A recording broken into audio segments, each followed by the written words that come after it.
Chat. I don't know why I thought glowering into the camera while eating my yogurt was going to be funny. You know, I always like brushing my teeth before stream. It makes me feel nice and fresh. Kind of helps perk me up for the day. Awful idea when you're about to eat vanilla yogurt with strawberry. Those flavors do not complement. They're rather aggressive. They fight for dominance. And it's like a full-on... Whoever wins, it's Pyrrhic. Pyrrhic or Pyrrhic? The one where you win, but you got so many people dead along the way that does it really even count?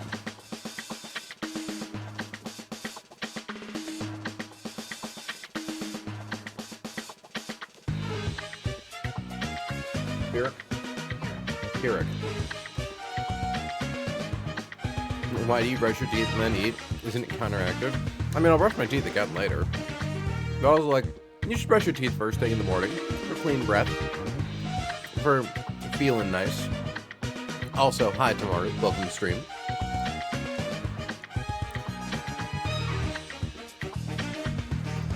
We're trying to make yogurt more of a thing in this household. Music loud? Thank you for the heads up. The other thing is, I do need to eat food, but it'll probably take me a minute to get through this, so...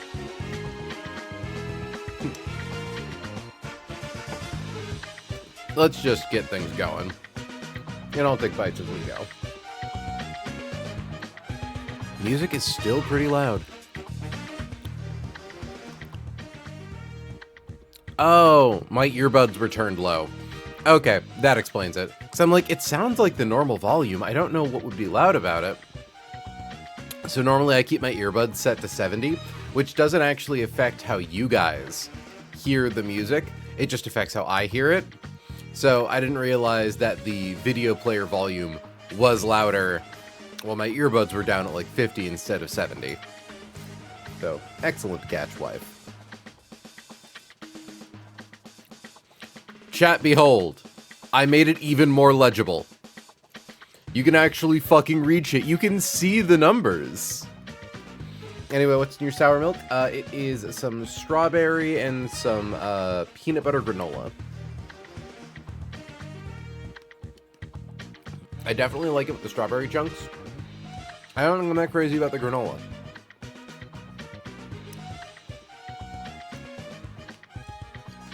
I'm gonna try a few more, but honestly, I think this would be fine with just the straw.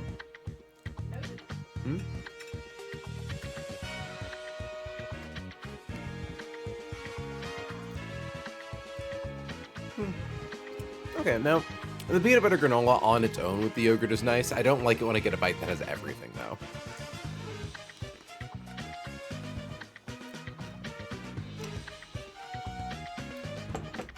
So, I did separate everything on the poultry to take stuff. And I appreciate that. So, folks, welcome to Seafloor Cavern, the worst place to be. In here, there are 5 Aqua Grunts, 1 Aqua Admin, and Aqua Leader Maxi. Or Archie, fuck. And then we're done with evil teams. Problem. The gimmick for Seafloor Cavern, similar to Mount Pyre's permanent Tailwind and Hellroom's permanent Magma Storm, we have semi-permanent Aurora Veil. Aurora Veil is the move Light Screen and Reflect wrapped into one, and normally it's so powerful, you can only use it when you have, like, if you already have Hail set up. But they just get it for free, and on turn 1, without having to use a move. Which means every fight in this game, or in this area, has an absolutely demonic lead Pokemon that takes advantage of being able to basically have one free guaranteed setup turn. Now you can get rid of the Aurora Veil with all of the ways that you normally get rid of screens, be that the moves Brick Break, Psychic Fangs, or clicking Defog. And it does go away permanently for the rest of the fight, but that requires you to find a time to do it. Yogurt moment. I look like a dying Victorian child because the yogurt gently stains my lips, but like a slight pale white. Please, Father, help me. I'm consumptive.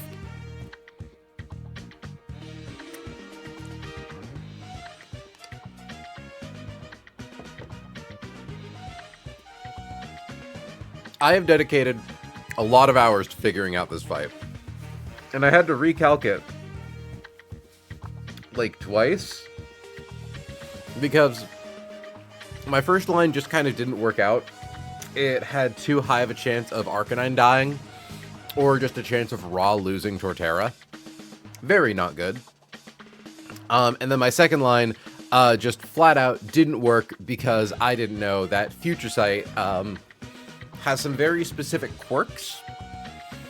Future Sight, for those who are familiar, is a move that when you click it, it doesn't actually do damage. It does damage 2 turns later, and it doesn't matter who's on the field. So you could click it, swap to a different Pokemon, and then do an action, and then at the end of that turn, Future Sight will still proc.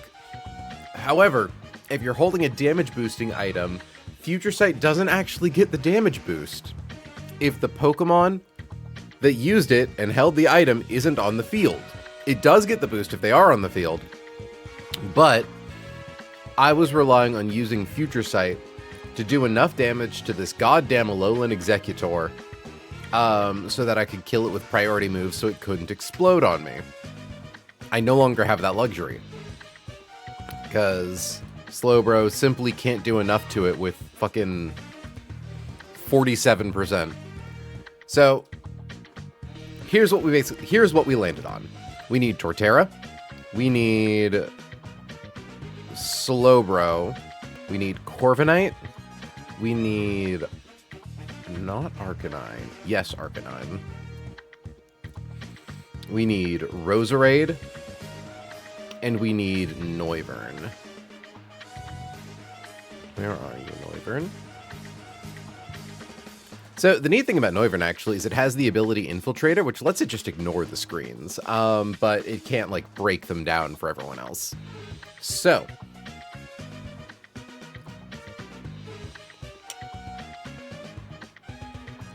there are 2 major pain points for this fight.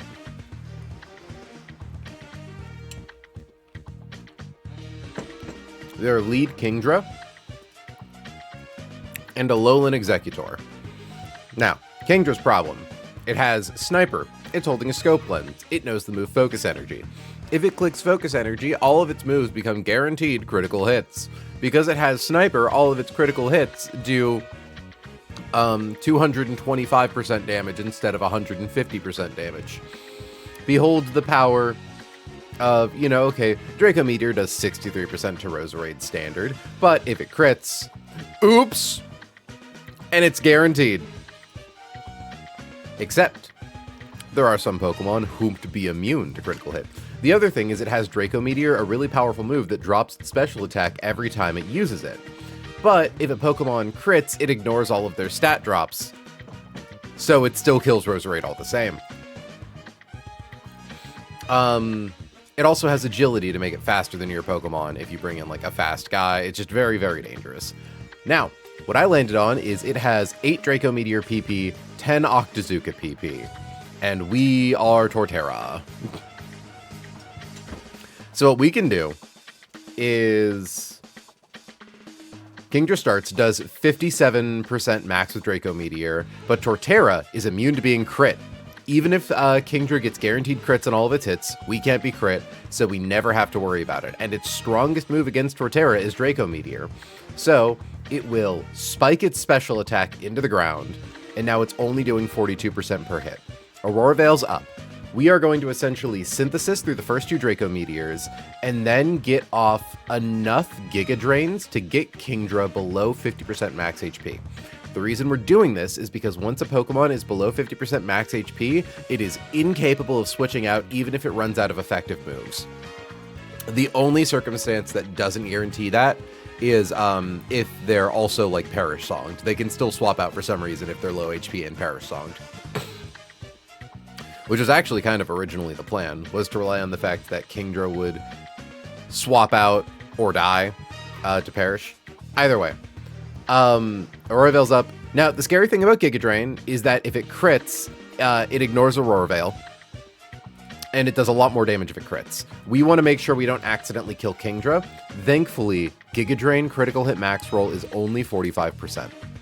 So we need to be a little cautious, but ideally it should be like, we can essentially calc what is Kingdra's HP realistically at on any given turn, based on if we ever crit it or not.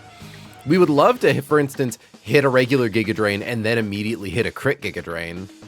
That'd be fantastic, because all we need to do is get it below half. Once it's below half, Torterra has a Lepa Berry and Synthesis. That means we can use Synthesis a max of 10 times. We are going to PP stall all of its Draco Meteors. We are then going to start PP stalling its Octazookas, of which it has 10. We are going to swap to Slowbro.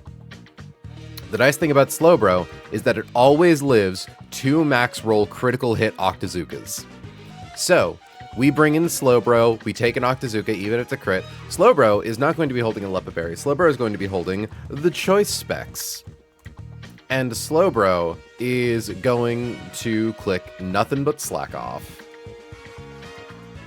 And essentially what's going to happen is Slowbro is going to keep slacking off until Kingdra uses up all of its Octazooka PP.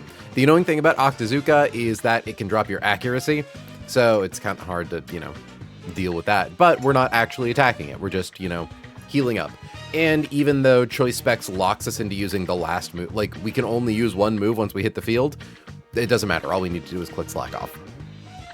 Once it is out of Draco Meteor and Octazooka PP, it can only click Focus Energy or Agility. Because it is below 50% max HP, it cannot switch out. So, we are going to heal Slowbro back up to max, which should be very easy. And we are going to swap to Corviknight.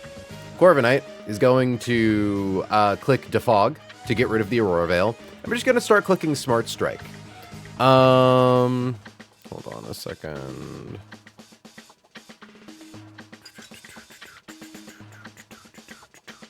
What am I looking for?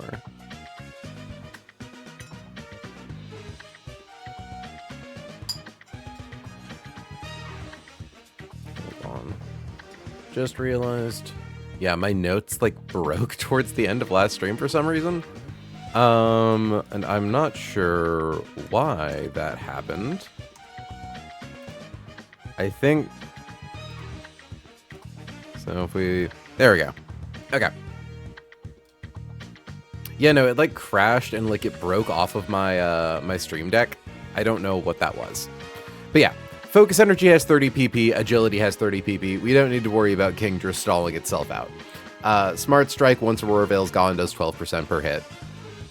We just bring in Corviknight, we defog away the Aurora Veil, and we click Smart Strike until Kingdra goes down. Now, at that point, so the annoying thing about this fight, as I mentioned, is this Alolan Exeggutor. It's got Quick Claw, it's got Explosion, it even has Knockoff, just to be real fucking annoying on, like, swapping into it. Just an absolute diva. And because it is the second Pokemon on their team, if ever the conditions be met for it to be able to swap in, it will. So it's really hard to get it in last. But after a lot of experimentation, I found a way.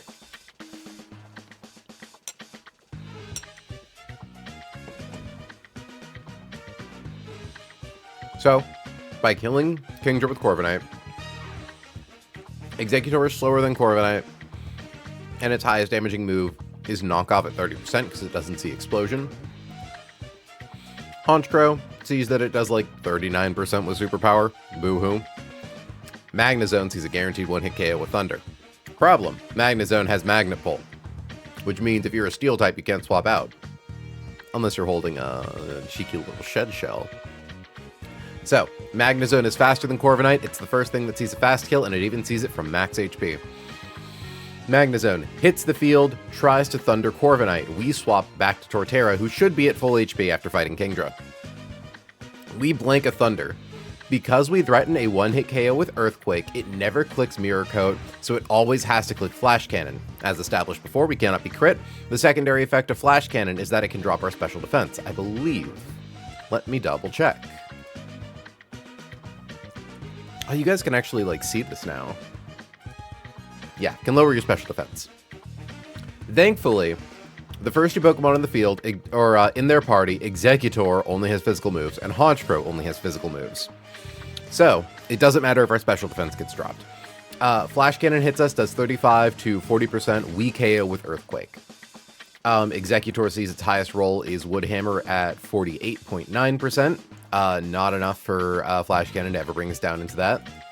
Honchkrow, however, always sees a kill with Brave Bird at 88% up to over our max HP. The very important thing about taking this Flash Cannon is that it means that our HP will be low enough to always show a kill to Brave Bird, so it never clicks Substitute. Very important here. Honchkrow here has Super Luck and Scope Lens. We also don't need to worry about trying to avoid rolls on Night Slash, because Night Slash is always a crit, so like auto crit moves are weird. So it sees Brave Bird. We swap to Arcanine. Brave Bird's a 50-50 to crit it. Either way, we take at most 43%. We then outspeed and one-hit KO with Hardstone boosted Rock Slide. Once Honchkrow goes down, we are faster than Alolan Exeggutor. Well, I suppose the important thing... Hold on. 54. Yeah, okay. The important thing is that we never get brought low enough to show Exeggutor a kill with Wood Hammer. Is actually the most important thing. Because, let me see. Hold on. 293 minus 126 is 167.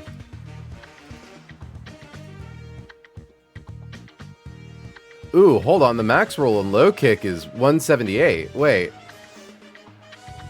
Ooh. Oh no, does this not work? Oh, that's bad. Because what we're supposed to do here is KO Honchkrow and then bait in Gorobus, who always sees a kill with Surf. But any amount of damage boosting...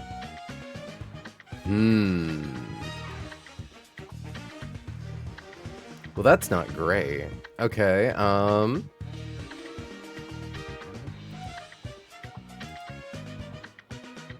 Okay. Jesus, Exeggutor. Alright, I don't have a way to become slower than Gorobus, but faster than Exeggutor.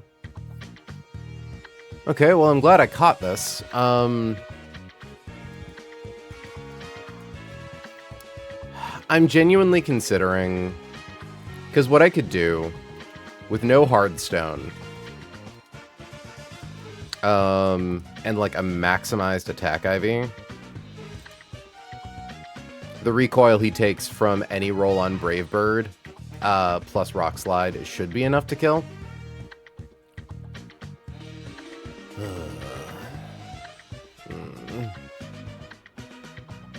Yeah, I'm glad I caught that. That would have been really bad if we got fucking yoinked by Exeggutor.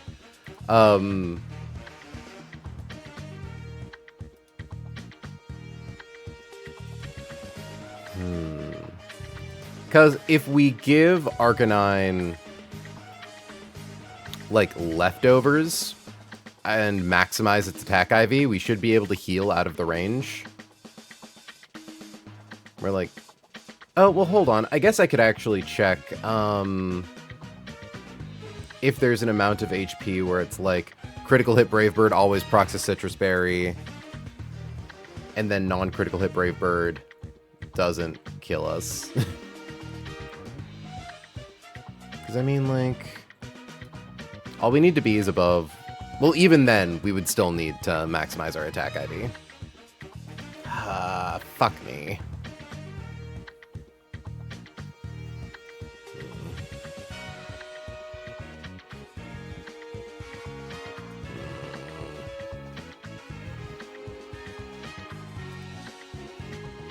Because, like...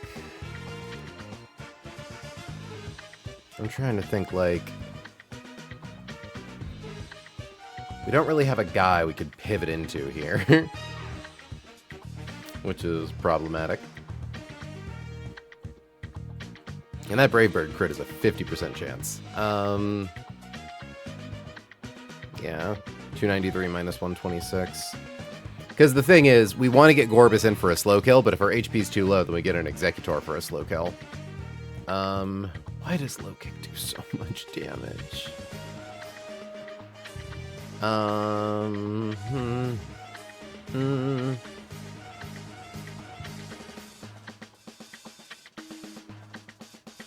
Because what's possible?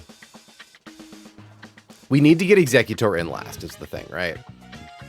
And theoretically, if we fuck up, if the line goes bad and Executor comes in after Honchkrow, we're not necessarily doomed. It just means we swap to Noivern, drop a Draco Meteor. We are sad if Executor blows up turn 1, and we're sad if Executor Quick Claws and blows up turn 2, because we don't want to lose Noivern. But at the very least, you know, it is a trade.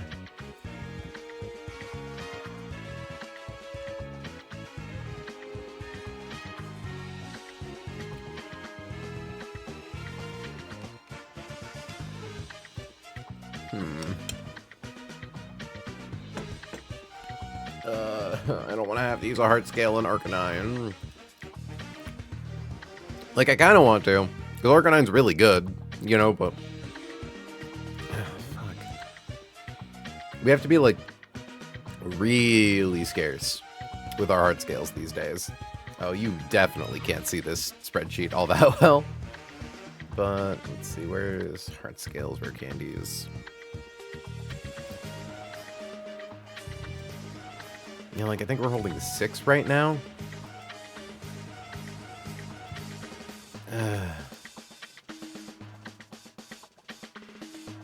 The alternative is find someone who beats Honchkrow and baits down the line correctly.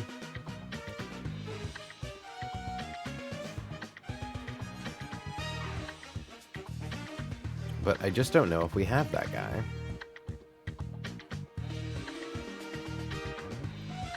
Kind of crazy how fast Dreadnought is.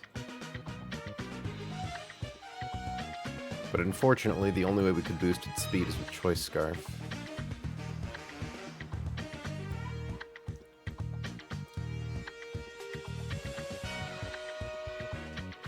And it's like, I need someone who takes enough damage. But even then, these are like kills with Stone Edge, which aren't good.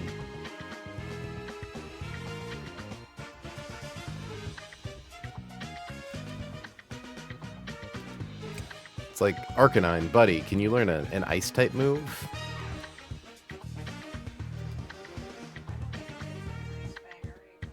No, he doesn't. He gets, I mean, unless he has an Ice-type hidden power, but I don't think his stats are going to be good enough for it. Hisuian Arcanine, Grass-type hidden power. That is funny.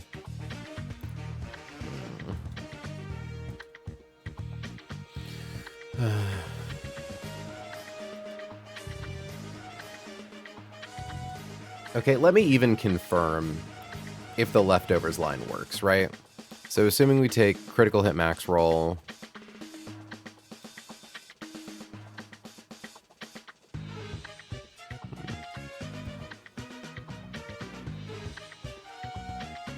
Adjusting my calculator positions, don't mind me. So, 293 divided by 8, 36. 167 plus... Oh, wait, not divided by 8. 293 divided by 16 is 18. 185, I do believe that puts us well above low kick range. It does. Okay. Who's faster than Honchkrow?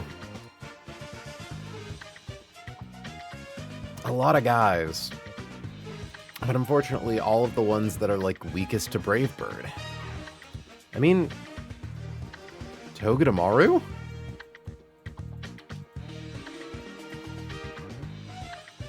Like, Togedemaru actually can, I think, beat Honchkrow in the 1v1, because it's Brave Bird into Iron Barb Spiky Shield. Like, it comes in, it hits Toge for Iron Barbs, and it takes Brave Bird recoil. It sees a kill with Superpower, so it'll try to Superpower into it. We Spiky Shield. We also have Fake Out, and then we kill with Zing Zap. Toge, who do you bait in afterwards? Holy shit, Toge. Well, okay. So, 56.2 is the roll with Woodhammer. So the only problem is that we need to thread the needle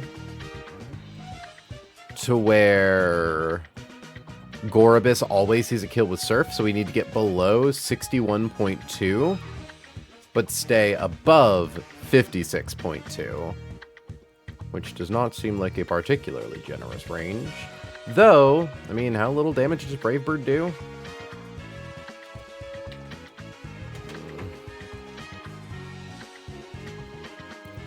Seems dubious.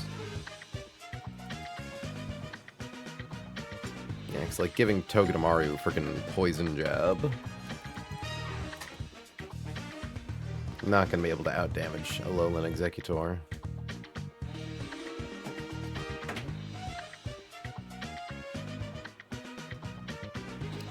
I'm intrigued by this prospect, though.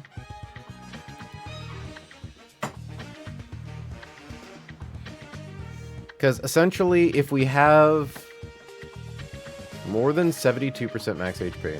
Cause the problem is that Gorobus has Shell Smash, and obviously we don't want it clicking Shell Smash. Yeah, there's a Shell Smash Gorobus. I saw it and my blood went cold.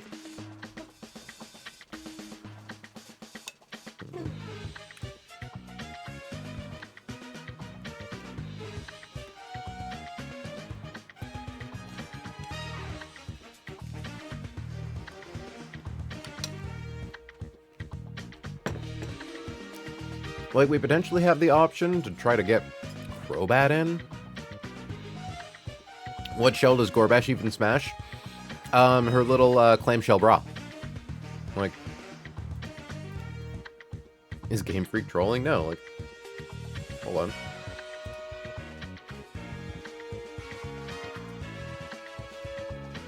You can literally see it, like...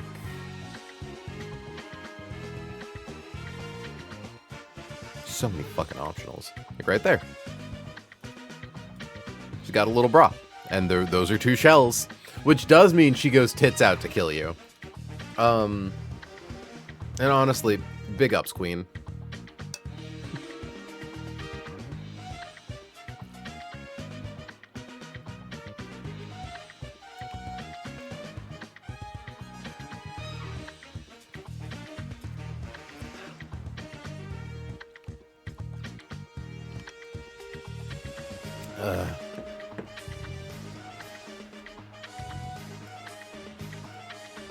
Man, this was such a clean line initially. Because the idea was that Arcanine comes out, KO's Honchkrow, has enough HP after the fact to always bait in Gorobus. Gorobus sees a slow kill with Surf. We swap not to our killer Roserade, but to Choice Specs Slowbro. Specs Slowbro is able to successfully tank two Surfs, set up... So, Surf on swap in, set up Future Sight, swap to Roserade on another Surf. Choice Specs shows a one-hit KO to Gorobus, so it'll never use Shell Smash. Swap to Roserade, we tank a Surf, we KO it with Magical Leaf. We show a fast kill to Executor, so Crobat instead comes in for ideally seeing a fast kill, or at least a fast out damage on us, and then takes at least 94% from the Future Sight. And likely dies. And if it doesn't die, we swap to Arcanine. Crobat goes for either Sludge Wave or Air Slash. It has a Life Orb. The Life Orb KOs it. Then in comes Executor. Honestly, I think we can probably still send this line. We just have to figure out what happens in the Noivern situation. Sludge Wave. So... with no held item. So Executor never goes for knockoff against Arcanine. It's always going to be specifically low kick or explosion. Worth noting, we could pre-damage Arcanine, so that way we always show a kill with low kick or wood hammer to stop it from at least booming on that first turn. So then we only need to worry about Quick Claw Boom. Because I think Yeah, if our HP gets too low, we do bait in Crobat, which is annoying. Because the idea to beat Crobat is to dunk it with that Future Sight.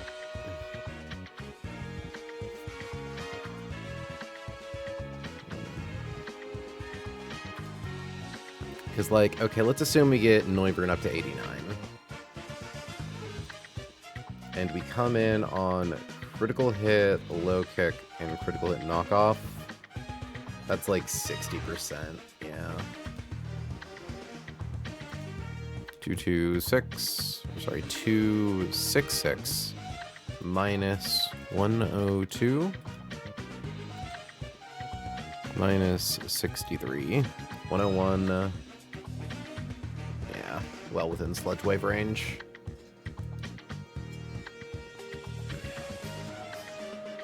Because, like, Slowbro kind of can't set up on it on its own.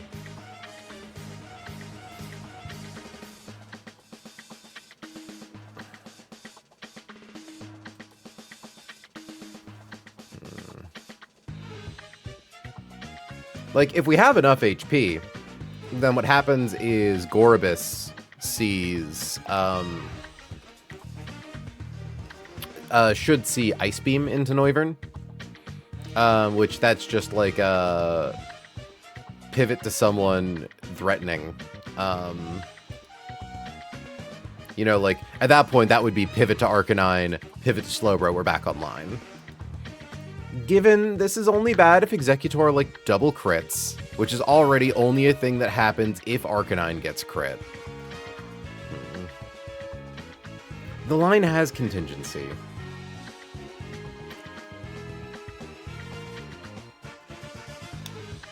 This is also only an issue if it's crit into Quick Claw crit.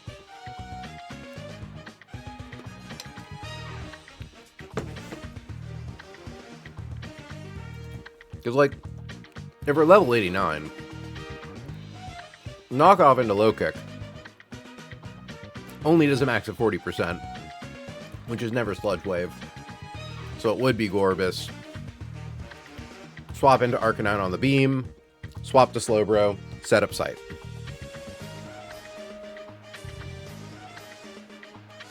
Or, alternatively, like...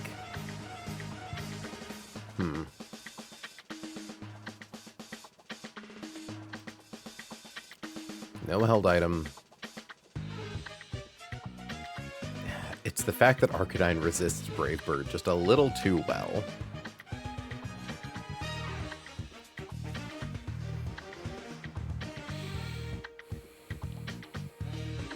Yeah, 8% recoil.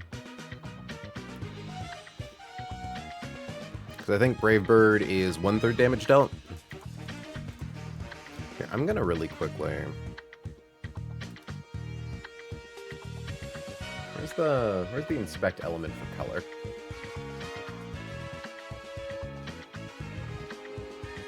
Well, I can't find it. I want to make this less of a white void, but I don't think that's going to work. Okay. Brave Bird, 33%, rounded half up, but not less than 1. Okay. I don't know what rounded half up means. So 72 divided by 3 comes out to 24. Plus 254 is 178. 294 max HP.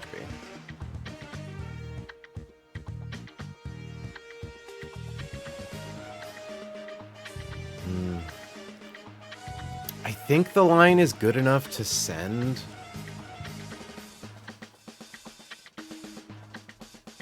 A lot of shit would need to go wrong for Crobat to come in, right? Like...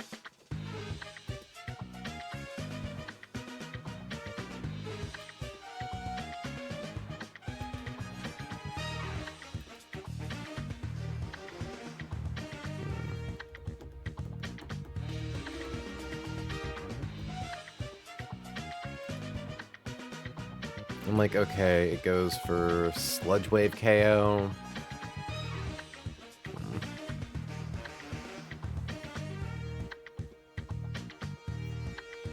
It ain't a true party kill without some boob action. In reference to Gorbis.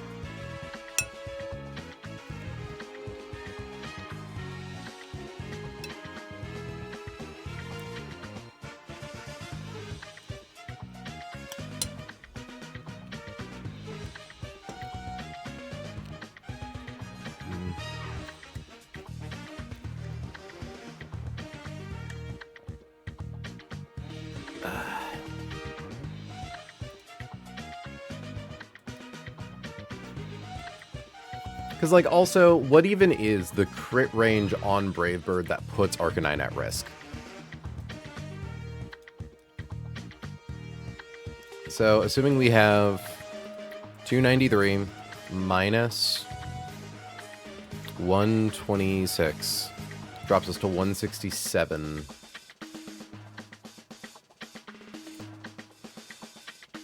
Okay. It needs to get to 178 or lower.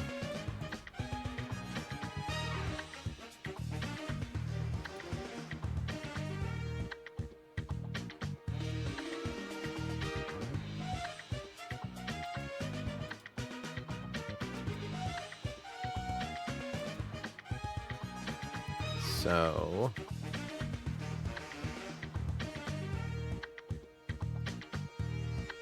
178 plus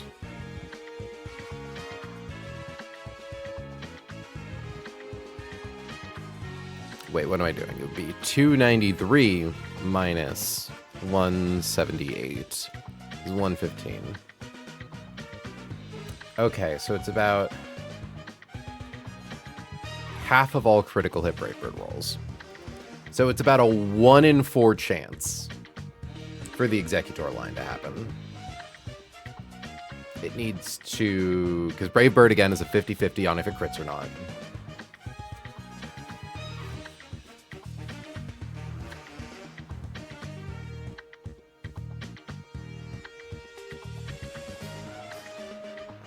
Do we have someone else who can kill you?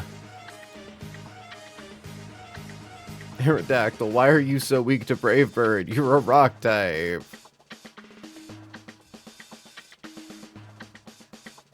Romaldo, why are you... oh, you're a bug type. Okay, you get a pass.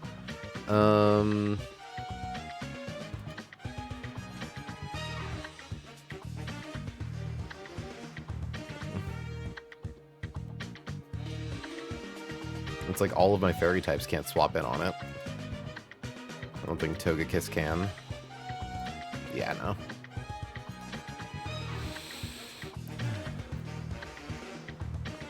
Because it's like, oh yeah, I could swap to someone who can take Brave Bird and then bait Superpower into something, and then yada yada this, yada yada that. But then we're eating up like half of our team slots for stupid bullshit.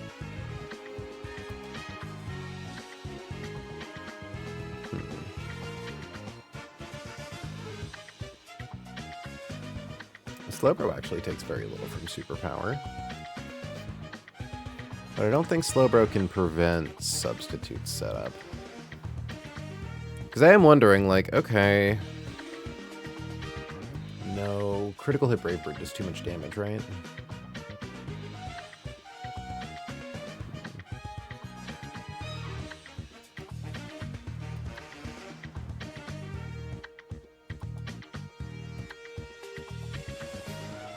The thing that's really annoying also is, like... okay, critical hit Brave Bird doesn't actually do enough recoil to guarantee Rock Slide KO. I know for a fact Hannah's asleep right now, and I would love to bug her for her thoughts on this line, on if it's worth the scale or not.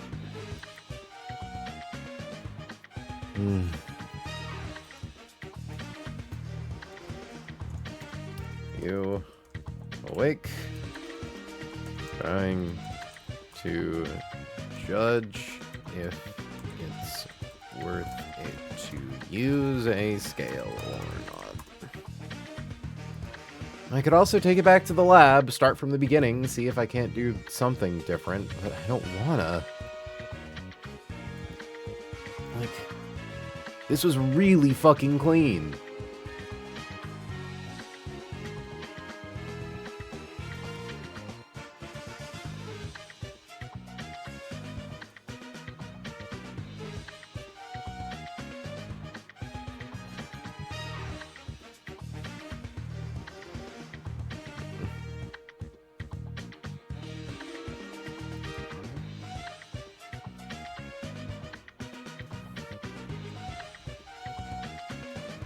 Is it possible to just set up Arcanine to be able to guarantee low kick? I don't know, because low kick overlaps with Woodhammer, so there's no roll that's always low kick but never Woodhammer.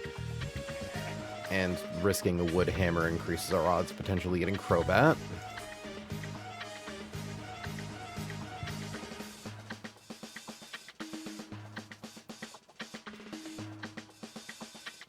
There is also the option of if Noivern swaps in on a crit, Flicking Roost.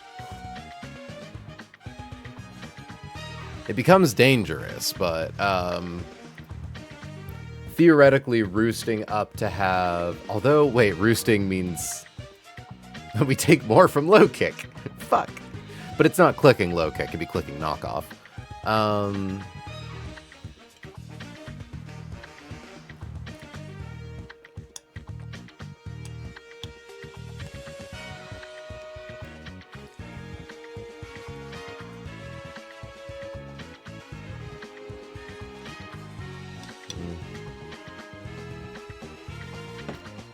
So the problem is that every scale we use now pulls out of our supply for the Elite Four. We currently have a potential 16 Elite Four scales, which sounds like a lot, but like,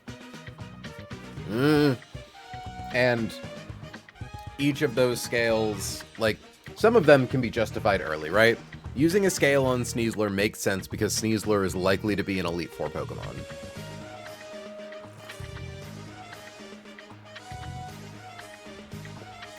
But words are hard.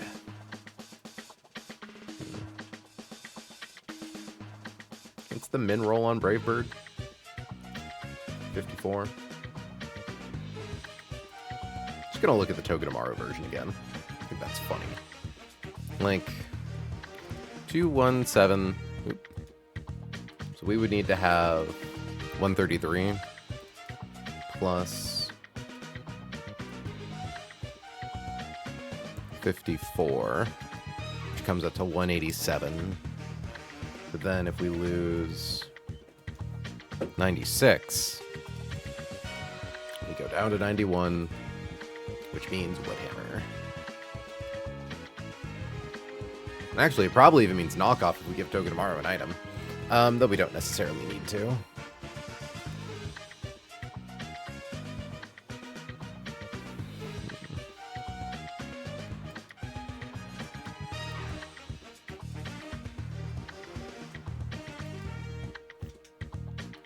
Okay, but like realistically calculating our odds, right? It's a 1 in 4 that Alolan Executor comes in, followed by a 1 in 25 that it booms, followed by a 1 in 120 that it Quick Claw booms. If it booms, it at least takes itself out with Noivern, and we get our pick of the litter of what goes on the field to bait in what, i.e. we send out Arcanine to bait in Gorbis. If we get hit with a bunch of high rolls... Well, let's see. Is there someone who can do the Noivern thing better? I don't think so, right? Like, Dragonite, I would rather not lose. Because, like, Dragonite does bulk the hits better.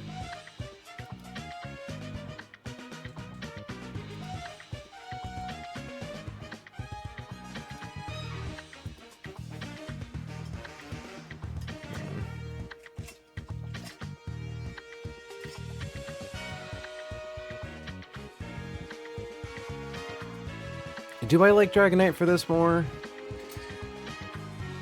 Because, like, okay, let's assume... Double crit's still, like, 60%. It's like, at that point, we would want to take Woodhammer, but we kind of don't. Why do we bulk... Oh, because we're heavier than Noivern. I'm like, why does low kick do so much more damage? It's the same, literally the exact same resistance profile.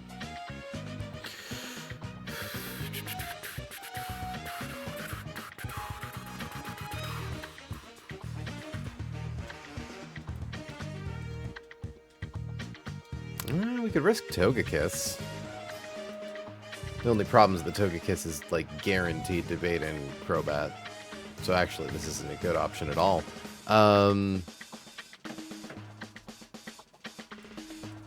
Because, like, Dazzling Gleam... Dazzling Gleam doesn't even do that much damage.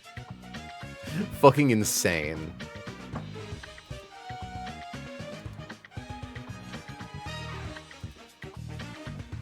Is there a way to get that little extra bit of damage on Honchkrow so that we can give Arcanine a healing item?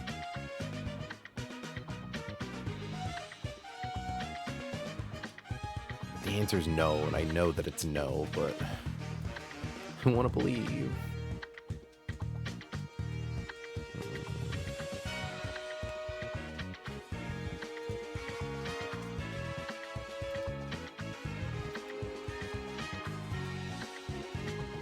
Sneasler's really good at baiting in Gorobus too for a kill with Psychic.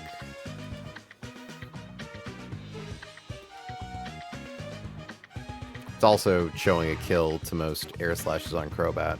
Because the crazy thing is that Roserade can in fact come in and live critical hit Psychic. Well, it would be Slowbro anyways, but point stands. Like...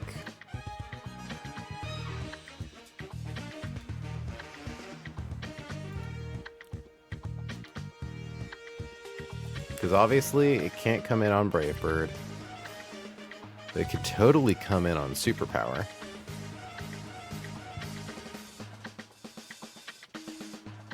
We just need to also be able to kill a Alolan Executor, which you can definitely do with Ice Punch.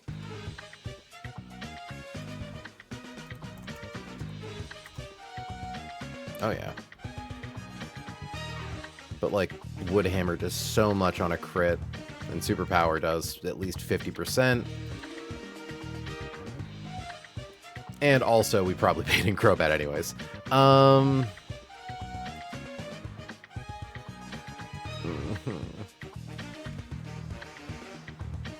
I do feel like there are worse scales to use than an attack scale on Arcanine. Realistically, like... Looking at our next couple of fights... Actually, there is one that immediately comes to mind. Oh. Jesus, Arcanine. Jesus, Scolipede. The fact that we could theoretically live that Aqua Tail is crazy to me. But that's not with the Roar Veil up.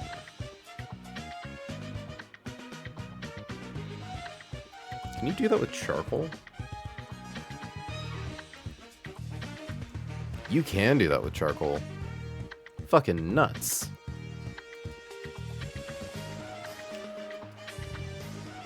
Feels like a waste. It feels like a waste.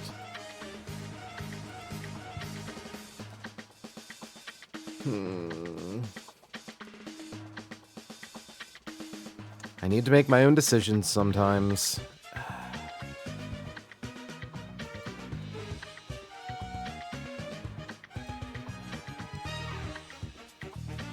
I should confirm really quickly that this even does work. But I'm almost certain it does. Yeah, 94% plus Brave Bird recoil.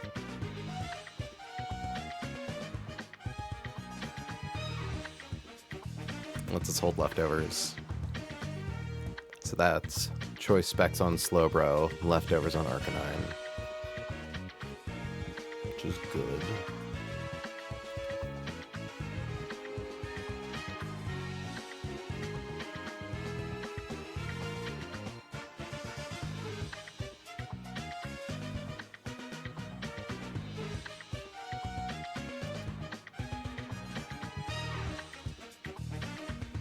I mean, what are the real odds, right? 1 in 4. And even after that 1 in 4, if it booms, that's obviously really sad, but we live. If it doesn't boom, it only gets dangerous on a Quick Claw crit. So that's a 1 so that's a 16 and a 1 in 5. So that's already a 1 in 80. And it needs to have crit another time earlier on the switch-in. Odds are over 1,000. And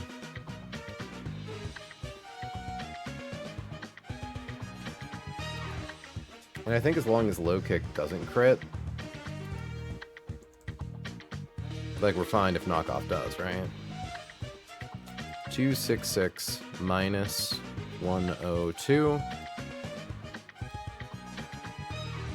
minus 42 is 122. So it would need to be, but that's also like max rolls on both, which already adds a whole nother layer. And if it crits, you know, low kick instead of knockoff, we're also fine. Low kick is just weight-based damage, right? It's not the one that drops your speed. Not that it matters. Yeah.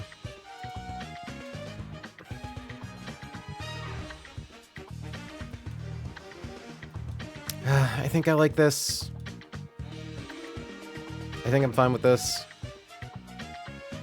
I wrote in a pre-damage for Roserade, but we don't actually need it.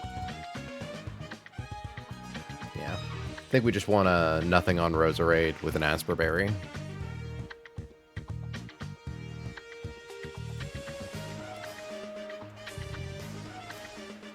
Get Noivern up to 89.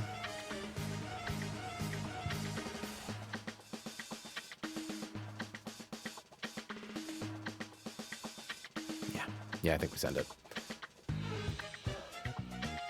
Oh, hi, Chris's. Why is Lixie talking about boobs? Oh, the move Shell Smash. Gorobus has it.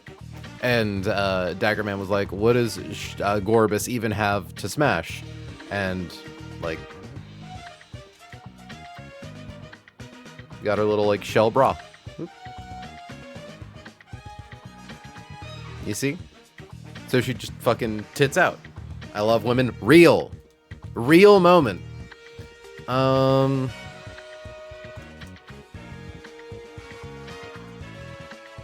Okay. Yeah, I think it's fine.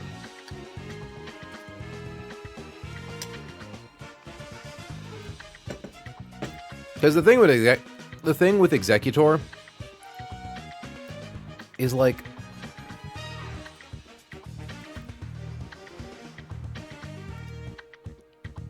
yeah, level 89. Knockoff does that much. If we, like, keep getting crit, we can also just keep roosting and hoping for the best. Because I don't think... Let me confirm that Arcanine never baits Woodhammer really quick. It's the last thing I need to check.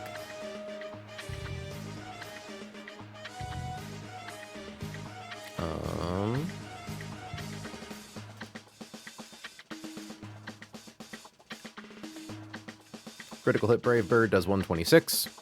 293 minus 126 brings us down to 167. Yeah, outside of Woodhammer range.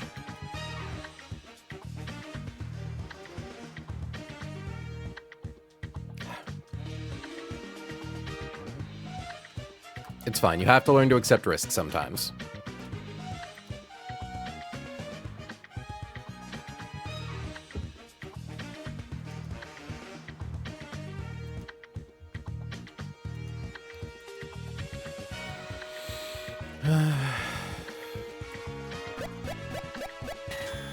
Hold on.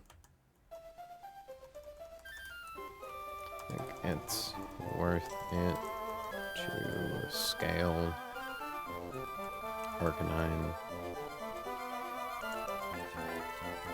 Hamilton, attack from 6 in SFC to make a fight. To make Grunt 1 restless. Like, does Cammy keep doing stuff past this point in the game? Hi, Partizay. Welcome to stream.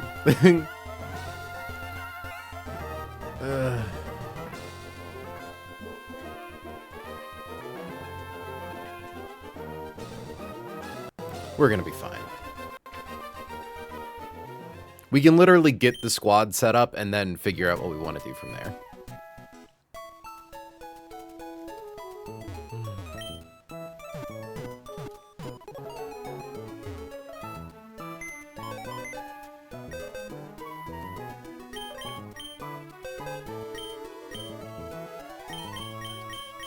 So, tiny. Probably already have Torterra. We need Torterra. We need Slowbro. We need Corviknight. We need Arcanine.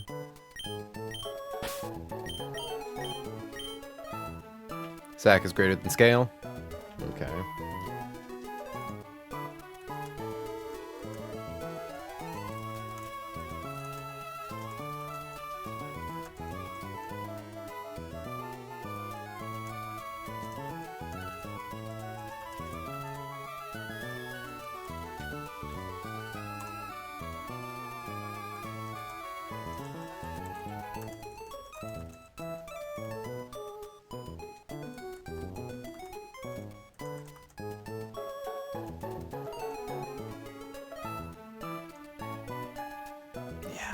It's fine. We don't need to scale.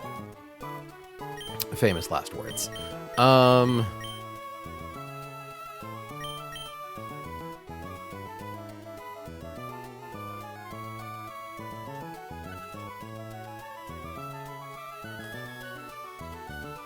should have started drinking my coffee earlier. Okay. Roserade. And Noivern.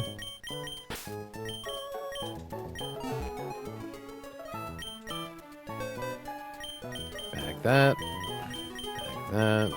bag that, bag.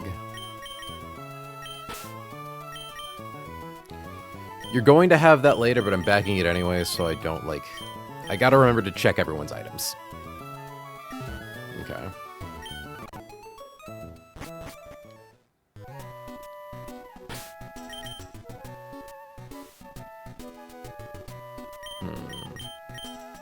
So first things first, we need to go get our required item.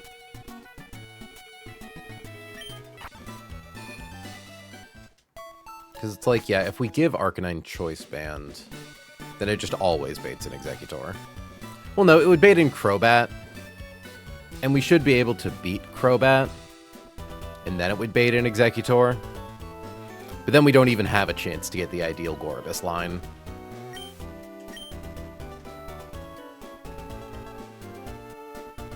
So we need choice specs.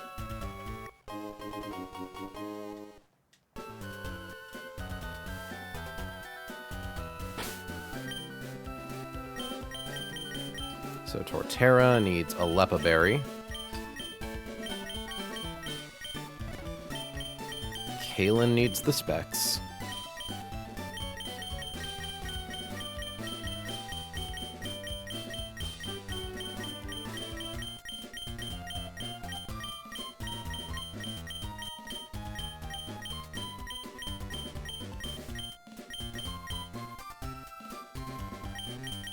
Willow needs Shed Shell.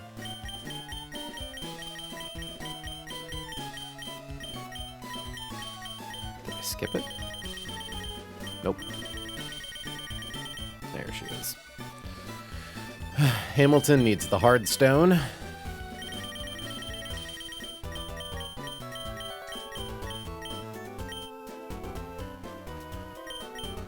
Rose. Like, I wouldn't feel so bad about this were it not for the fact that it's like Honchkrow crits on a coin flip.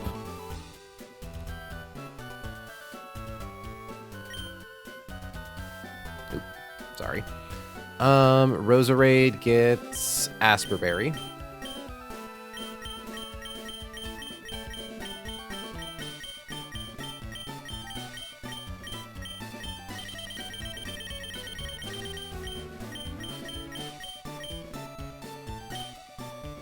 Like, she shouldn't need it, but there's a very small chance.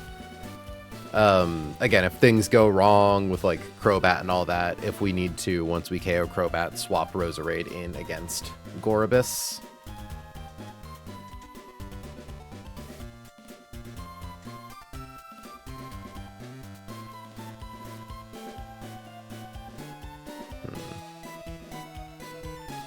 Does make me wonder though.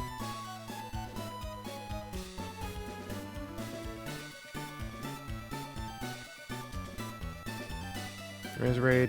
Oh wow, you show a lot of damage to Brave Bird. Jesus.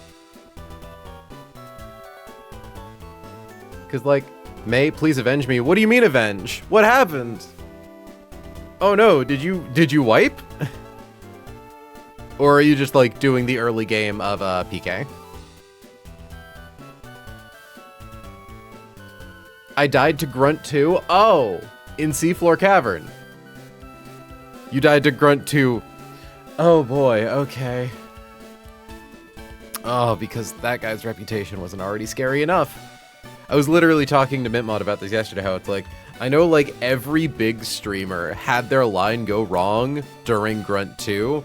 I know Peachowls went wrong, I know Smance went wrong, I know Squirks went wrong, I know that Grunt 2 is a killer.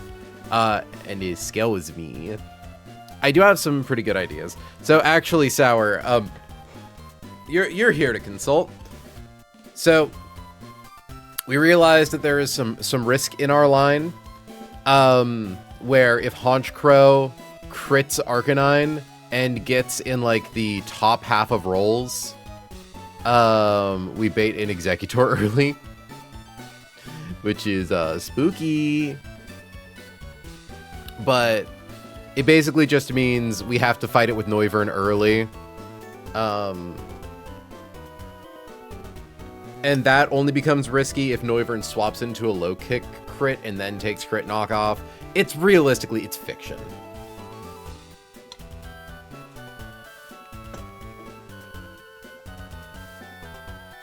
I think I just need to accept the fact there's a 25% chance for that to happen. Yes, absolutely. That is the scary part. But it's a fiction of if Executor then either booms on switch in, Quick Claw booms, and even if it booms, we're fine, we just lose Noivern. The real risk is getting crit by low kick, then getting crit by knockoff, so we bait in Crobat instead of Gorobus. Ooh, I am now realizing, though, the issue with baiting in Gorobus is, if Slowbro gets frozen by Ice Beam, we die. Yeah, we Arcanine scale. Okay, that was all the reassurance I needed. We have to use the Arcanine scale. Because we need choice specs on Kaylin in order to set up Future Sight and prevent Gorobus from shell smashing. And if we get frozen, it shell smashes, and I'm not losing another Nuzlocke to shell smash Gorobus. Alright, Hamilton finally gets his attack scale. Confirming that 31 attack Hamilton with leftovers is able to kill Honchkrow with Rock Slide after Brave Bird recoil. Doesn't show a kill to Executor, does show a kill to Crobat, doesn't show a kill to Gorobus. Okay. Yeah. Well, I'm glad I triple checked it instead of risking it. Oh, wait, no. The risk was, never mind, I'm silly. The risk would have been, although, hold on. Hold on, I do actually need to check Shell Smash AI in the Silcalc. Although Arcanine has Flare Blitz, so like, let's assume we're frozen. No, it does. Okay, yeah. Were Hamilton to get frozen, Shell Smash could still absolutely proc. Okay. Yeah. Yeah, we gotta do it. Okay. Yeah, so, basically the question was, do we use a heart scale to make this riskless? Because if we use a heart scale, we maximize Hamilton's attack. He doesn't need a hard stone to be able to KO Honchcrow and can hold leftovers, which heals him out of the range that would risk baiting in a Alolan Executor.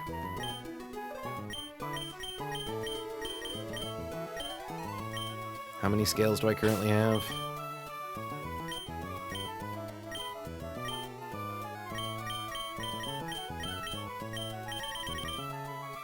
Hurricane 5.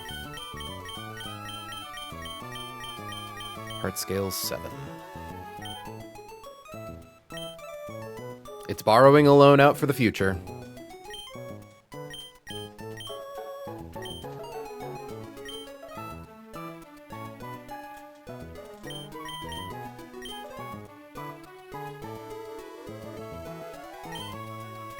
So you want to maximize Hamilton's attack, IB. Yup. Okay. That fixes it. Hamilton doesn't need the hard stone and can hold leftovers.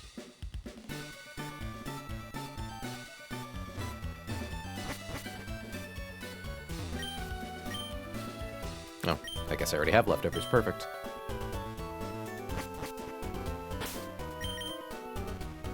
Okay. Congratulations on the attack increase, Hamilton. To be fair, like, look at our GMO dog. Crazy fucking dog, man. A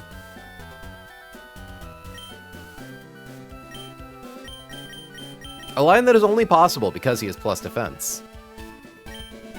Okay,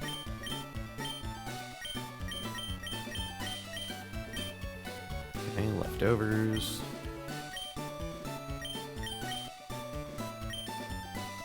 Which means we only need to level up Chaucer the one time. Instead of bringing her all the way to 89, we just need to be 87.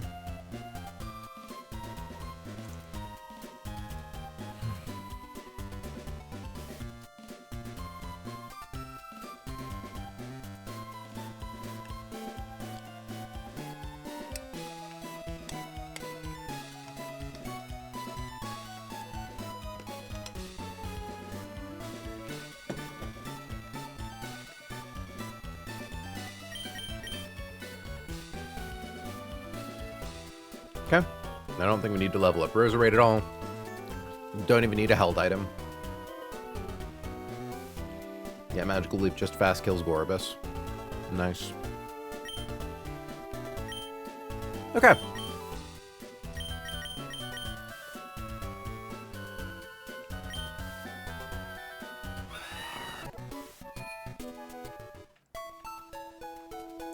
Don't need any pre-status, don't need any pre-damage.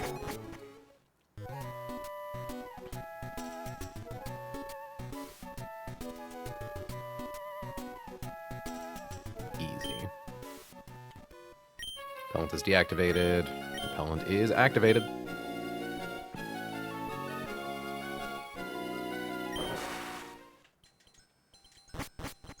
We get to reap the benefit of having fought all of the optionals. Sprinting.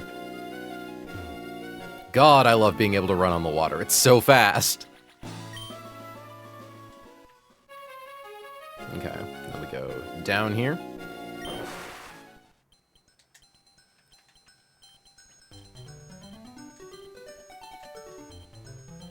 And we just don't surface.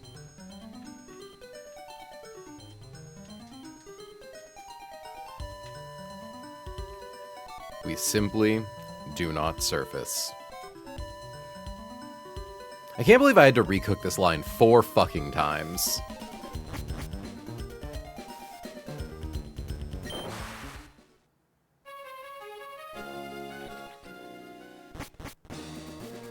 Okay.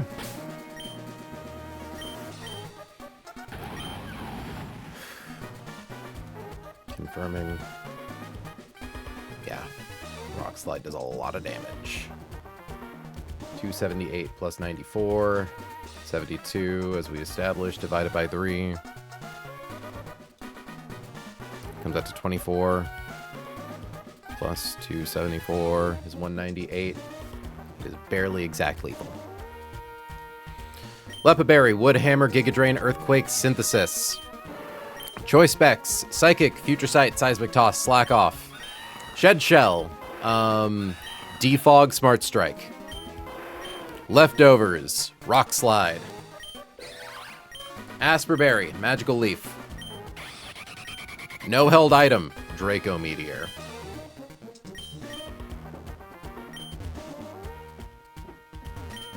Move with confidence. And I turned off battle animations at the end of last stream, so I'm not going to freak out. Let's fucking send it. Cold certainty of math.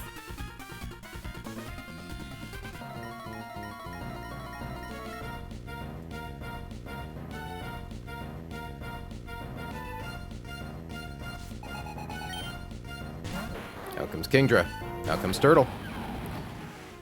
Opposing side is covered by a protective veil. So, in order to beat this Kingdra, we need to PP stall it. We need to get rid of all of its offensive moves. But first, we need to let it tire out its special attack a little bit.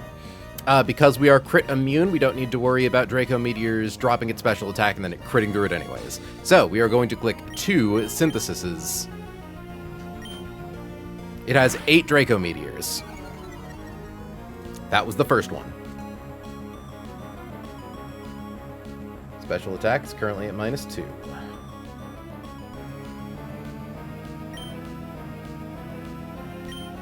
Second Draco Meteor. Special attacks at -4. It is officially hobbled.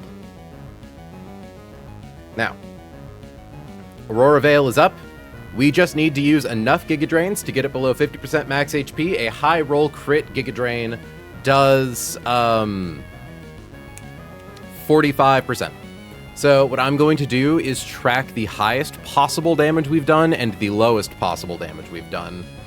And see like where we're sitting at after each turn. So, our first Giga.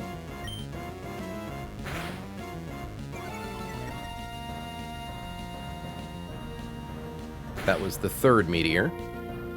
No crit. So, Giga Drain does a minimum of 31, a maximum of 37. So 31 on that one, 37 on this one. Yeah, 2 Synthesises and a Giga Drain. So that was 3.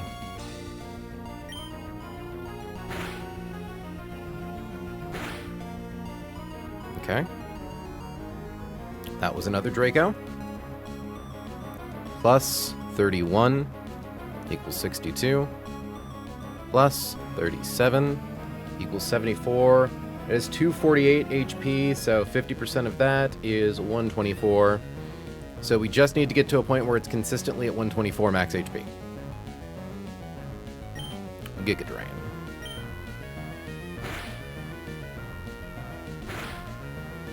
Okay.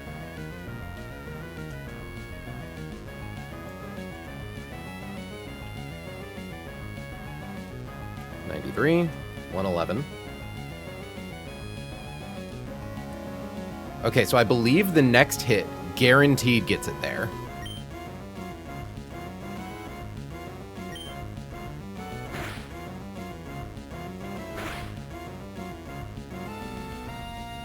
Okay.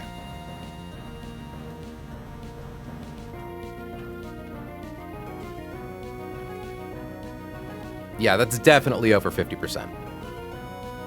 Definitely. I don't think I counted that meteor. Hold on. So thankfully we can check our own PP. So that's 1, 2, plus 4 is 6. So that was the 6th meteor.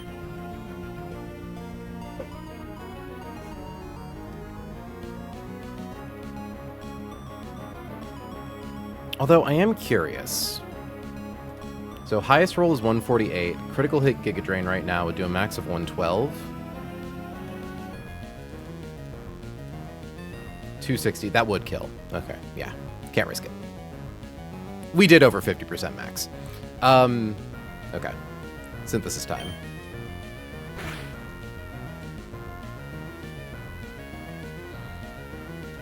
So that was meteor number 7.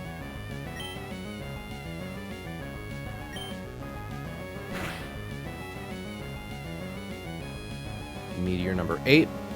It should now be on to Octazooka. Because, yeah, 4 there, 4 here. Good. The reason we had to get the Giga Drains in early is because Octazooka can drop your accuracy, and we don't want to have to start dealing with that. Lepiberry restores Synthesis HP. Okay. Synthesis. That was Zuka, number 2ka.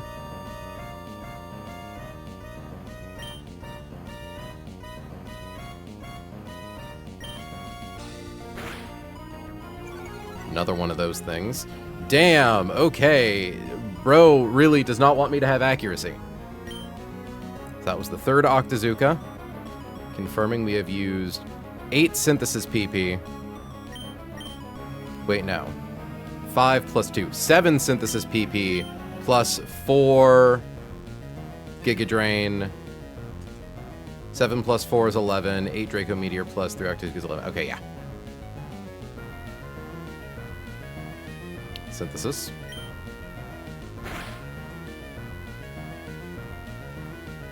That was Zuka number 4. Synthesis.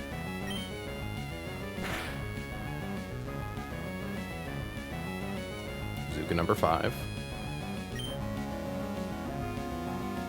Synthesis.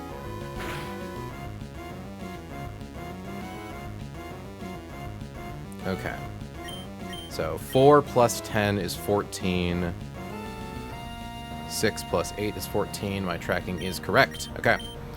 We're going to now swap to Slowbro. Once Slowbro hits the field, it sees that it is possible to use Focus Energy. Ideally, Kaylin doesn't get crit on switching, but it should be fine. So, swap in Kaylin. She always lives 2 critical hit Octazookas.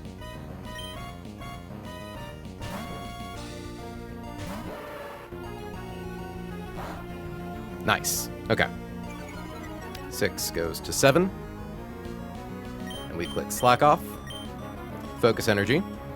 Kingdra is now in guaranteed crit range. This is fine for us. We can only click Slack Off.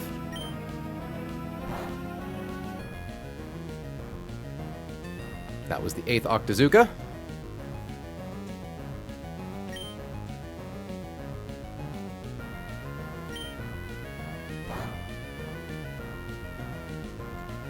That was the 9th Octazooka.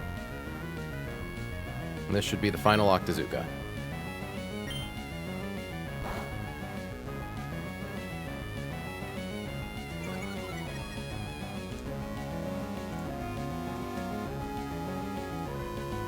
So confirming we used 14 PP with Torterra, plus 1 swap is 15.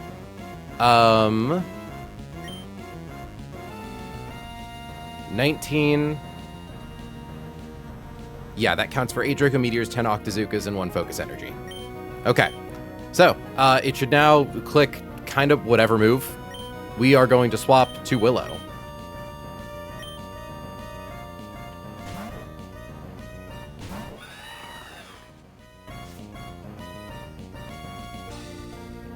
Focus Energy? Good. Okay, it's locked in. So, we are going to click Defog to get rid of the Aurora Veil.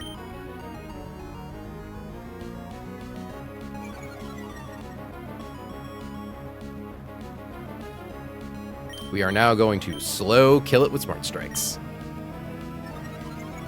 It's got 30 agility, so I don't think I need to worry about tracking the PP for that. I don't think it'll run out before I kill it.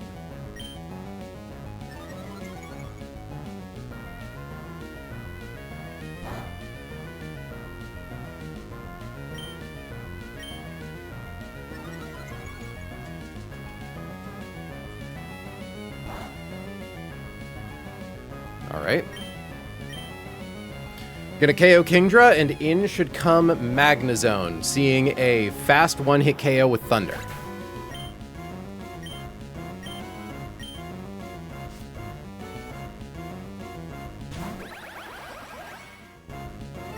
Because of our Shed Shell, we are able to swap in spite of Magnet Pull. We are going to swap to Turtle.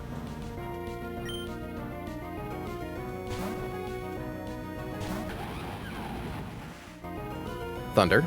Does no damage. This is Magnet Pull, not Levitate, so we can one-hit KO it with Earthquake. But before we do that, it sees that we have a one-hit KO, so it will not click Mirror Coat, so it's just going to go for its highest damaging move, which is Flash Cannon, which we want to have happen. Good. That's just to make sure that Haunch Crow always sees a kill on us with Brave Bird, so it doesn't click Substitute.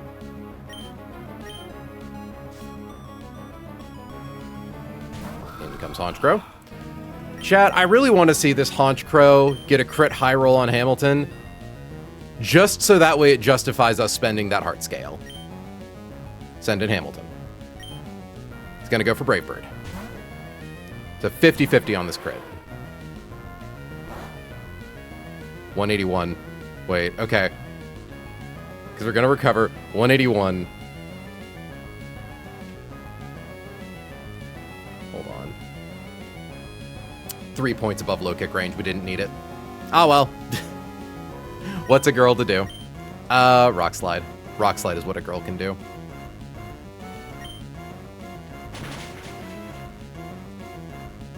All right. We don't show a kill to a Lowland Executor. We do, however, show a kill to Gorobus with Surf.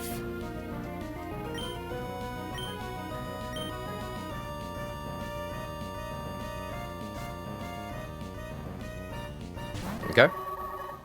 Because Gorobus sees a kill with Surf, it will never go for Shell Smash. We are going to use this as an opportunity to swap to Kalen.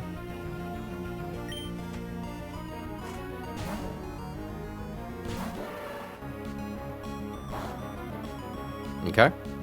Gorobus sees that because of Choice Specs, Future Sight is a one-hit KO. This prevents it from using Shell Smash. So we are going to click Future Sight.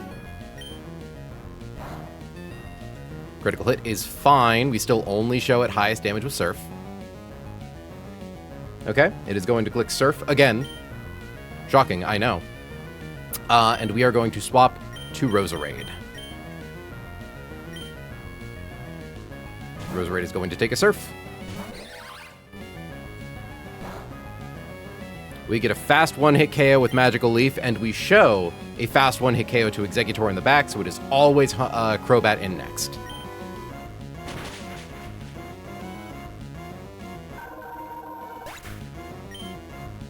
Y'all remember that thing we did 2 turns ago?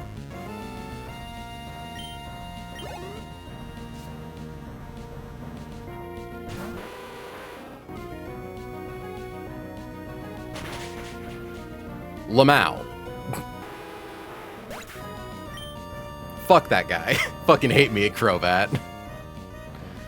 Okay, last in is Executor. Executor cannot boom because it's the last thing on our team. Chaucer always lives a crit high roll from any of its moves, 2 of them. So we swap to Chaucer.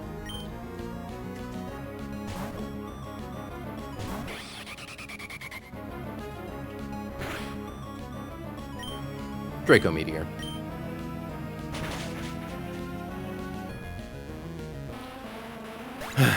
Grunt one down.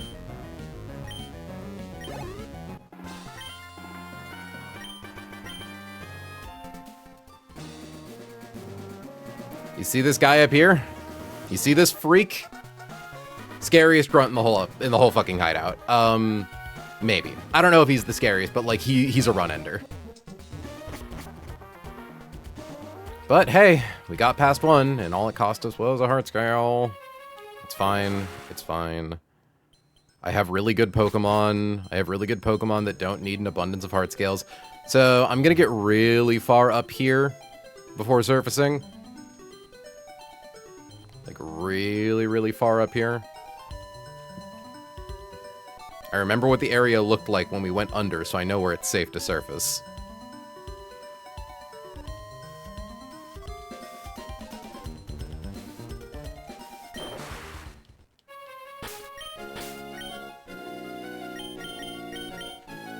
Flies back to Setopolis. So, Grunt 2 sucks. Grunt 2 really, really, really sucks.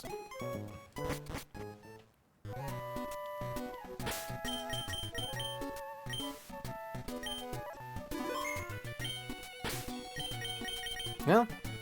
I mean, hey. We have an even more cracked Arcanine now. Like, what more could a girl want? Okay,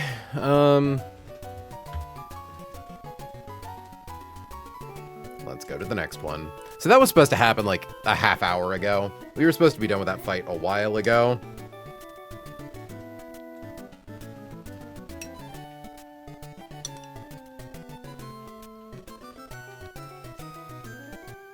I'm glad I caught where shit went wrong, but like, hell yeah.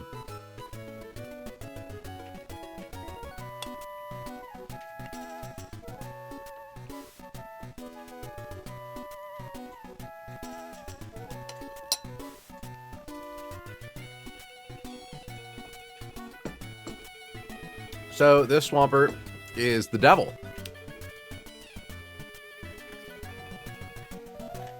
Just a really mean guy. Because thanks to Aurora Veil and a Rindo Berry, you can't kill him. Try all you want. Let's see a level 89 Sceptile with, let's make him modest. 31 special attack. Give him choice specs.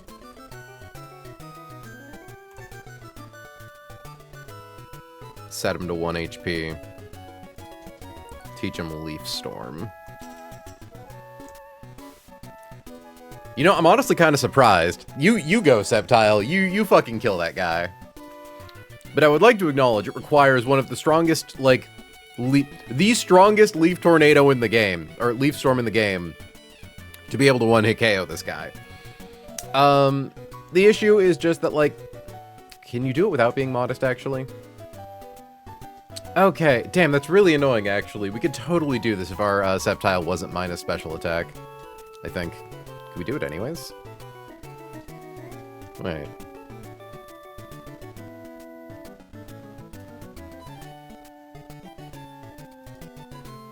See, we barely can't do it.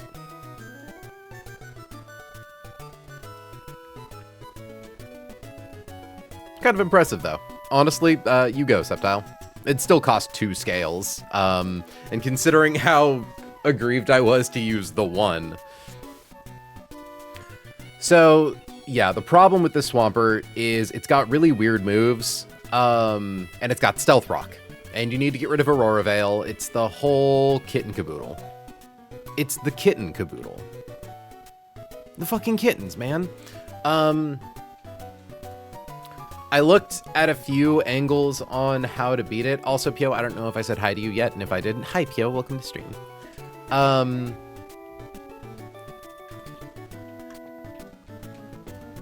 Kitten Caboodle is the name of my new band. Ooh. Nice. I don't know. Well, no, what it should be is, you should spell it like this. So it's Kit and Caboodle. Make like a folksy, like a folk band about it. I could see some white boys with twangy vocally, like twangy guitars and that kind of mountain goats warble to them. Why are you looking at? Hold on, 1 second, chat.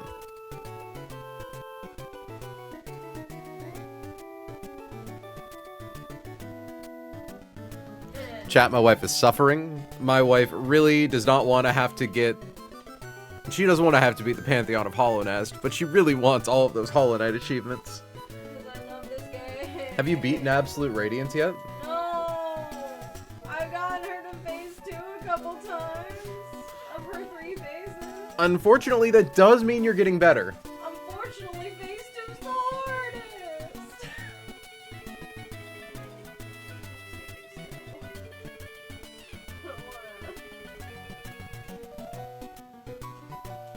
Oh, you know, Curses, it's funny.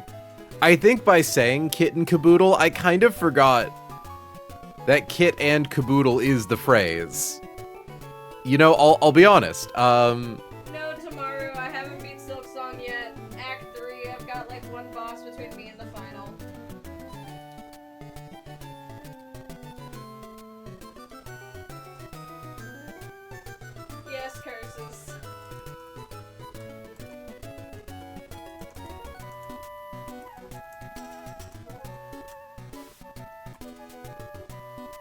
Okay. So I have an answer to Swampert, right? And that answer comes in the form kitten and poodle. Kit and poodle.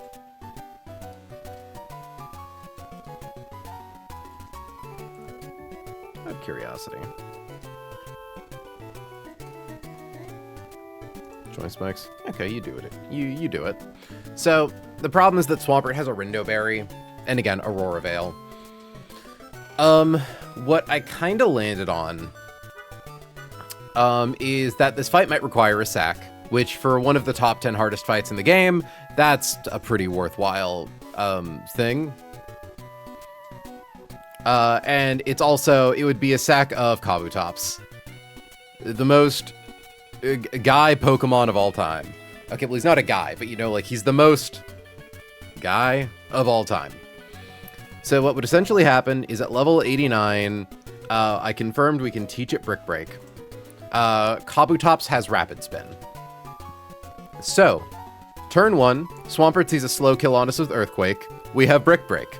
We click Brick Break. We break Aurora Veil. We always do 20% because Brick Break damage is dealt after, or assuming that the Veil isn't up. And Swampert kills us. If Swampert does not kill us, that means it set up Stealth Rocks. So, if it set up Stealth Rocks on the following turn, we click Rapid Spin to spin away the rocks, and then we get killed by Earthquake because it sees that it has rocks up, so it's just gonna kill us with Earthquake. We then bring in one of two options. Choice Scarf Roserade or Choice Specs Sceptile. Currently what I'm leaning towards is... Ooh, I don't want cheap views. Thank you, wife. Kitten and Poodle's cute. I like that part, it's a. I just keep getting, about Absrad? What's that mean? Oh. I just keep getting Absolute Radiance to phase 2, but I can't see, her yellow past all her yellow. Turn on high contrast mode, but just for that fight. Because you go immediately to it after beating Pure Vessel, right? Yes, and the issue with that is that I know I'm going to be going in half-cocked, like literally half health. And I can't practice at half health in God Home, I'm always at full health. Mm-hmm. So I basically have to learn how to do either Pure Vessel or Radiance, like mostly hitless. I mean... I'm not decent at Pure Vessel, but not that good. Well, because I was going to say, isn't there the mode where it sets it so you always take double damage whenever they hit you? Yeah.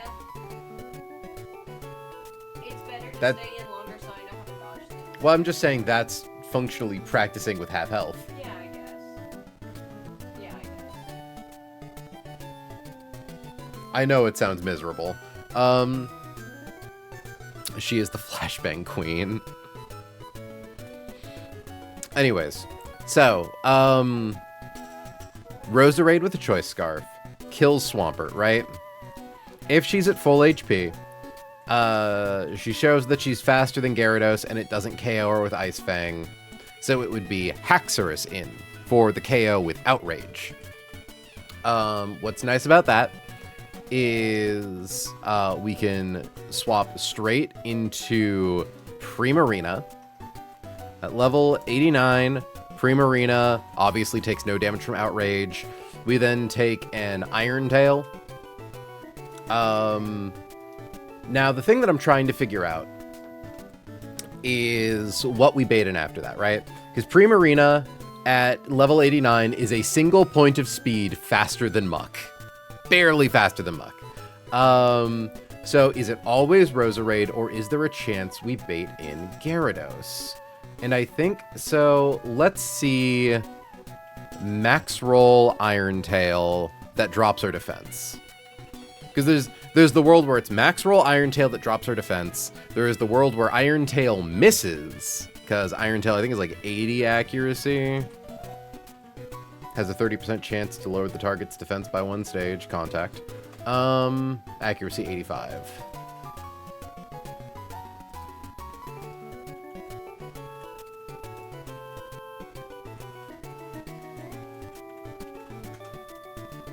Because if we don't take any damage...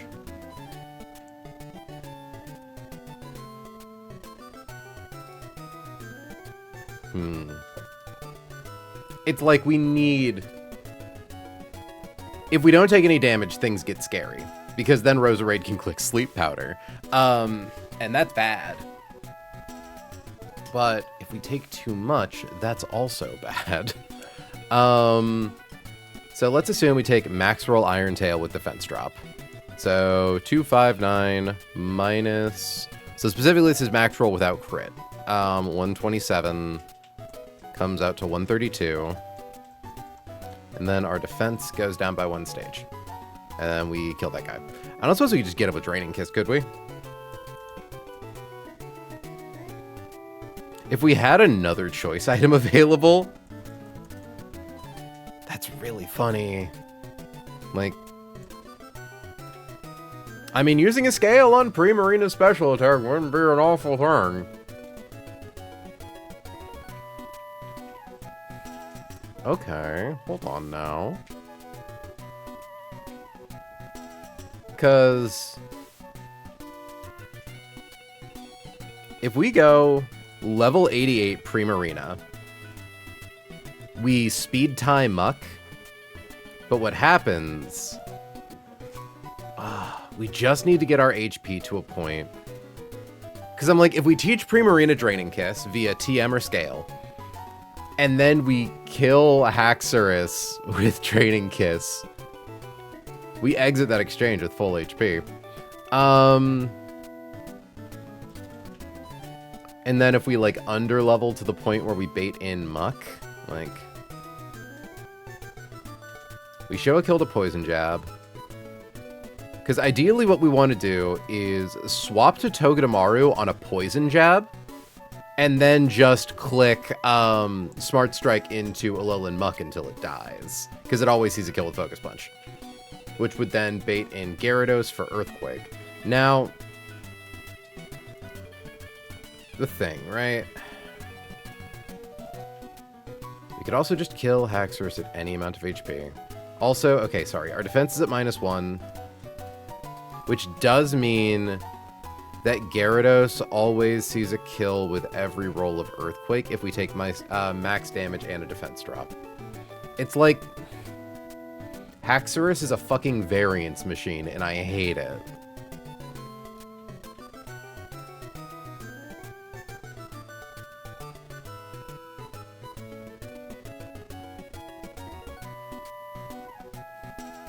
Like, if I could set up Tailwind, or if I could find a way to drop this thing's speed. Love how Primarina barely outspeeds in Tailwind. That's very funny.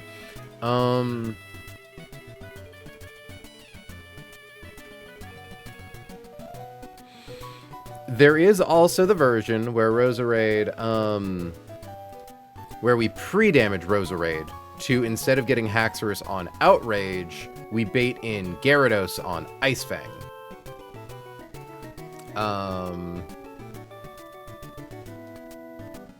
Yeah, because there's no way to pre-damage to get Muck on Poison Jab. But the thing is, we want Roserade at max HP, so that way, okay, I will say, actually, Roserade does show fast 2-hit KO. No, well... yeah, no, it doesn't, because we have to click Leaf Storm, so special attack -2. Yeah, so we don't show fast 2-hit KO to Gyarados, even at 89. Because the thing is, we need Roserade to be able to KO Bruxish in the back as well.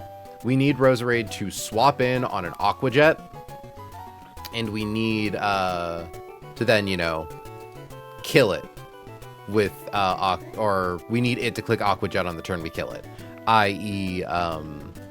Choice Scarf, Leaf Storm. Because then we outspeed. Which is possible. I just need to figure something out.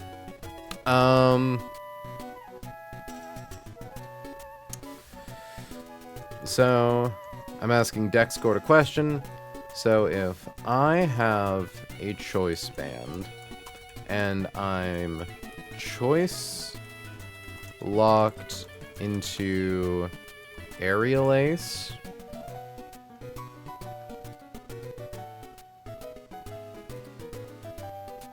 Now I'm choice locked into aerial ace.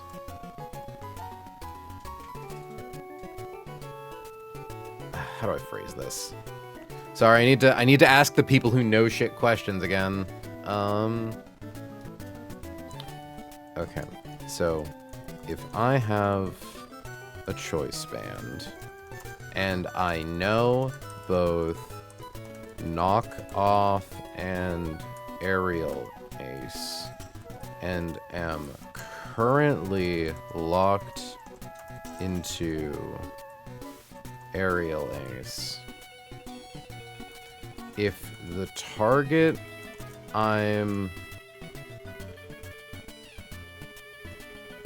do I force a...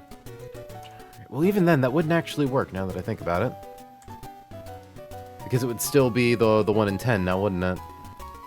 So, part of the problem with this fight is this Roserade, because it has Bright Powder, and it has Sleep Powder, and the best way to fight a thing with Bright Powder is Zoom Lens.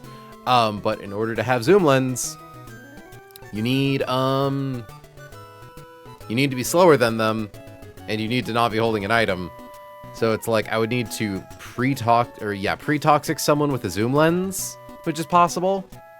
Or I teach Sneasler Aerial Ace, which is a perfectly accurate move, and I give it the choice band, and I max its attack stat. I feel less bad about maxing Sneasler's attack stat, because that is an investment in the future. Sneasler is definitely an E-Formon for us, assuming we get that far. Always gotta add that caveat. But now that I think about it, because I'm like, oh yeah, and then we threaten Bruxish with a fast KO with knockoff, even if we can't click it. But I don't know if the AI knows that we can't click it.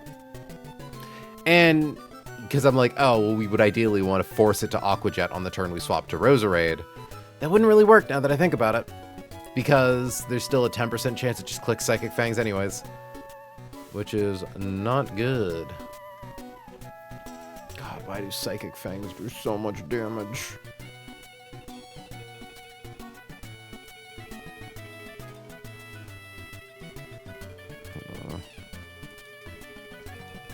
Okay. The alternative is that whatever we use to beat Roserade gets sacked to Bruxish, which in that case would enable us to pre-damage Roserade low enough to show a kill to Ice Fang on Gyarados, like, because critical hit Aqua Jet ain't gonna do that much. But that requires doing 2 sacks for this fight. And given we have a lot of Pokemon, so sacking isn't necessarily the worst thing in the world, but it's not a great thing either. And of course the thing has Dazzling, so we can't get it with, like, Sucker Punch. Which is a shame, because if it didn't have Dazzling, like, Sucker Punch would have done a lot of damage. And the goal is to have Roserade or Sceptile be able to KO both Swampert and Bruxish for slot compression. Now, the thing is, this muck is very funny and kind of easy to gimmick if you can set it up right. It has Focus Punch, which and Bright Powder. So the gimmick is supposed to be that, like, oh, you fail to, you know, it sets up Focus Punch, and then because of Bright Powder, you miss it, so it gets to use Focus Punch. But if you have a move like Smart Strike, it just keeps trying to click Focus Punch, and you just get to keep, like, chipping it, breaking its focus. It's a literal free guy if you can get the thing in that you need to fight it in against it. If that makes sense.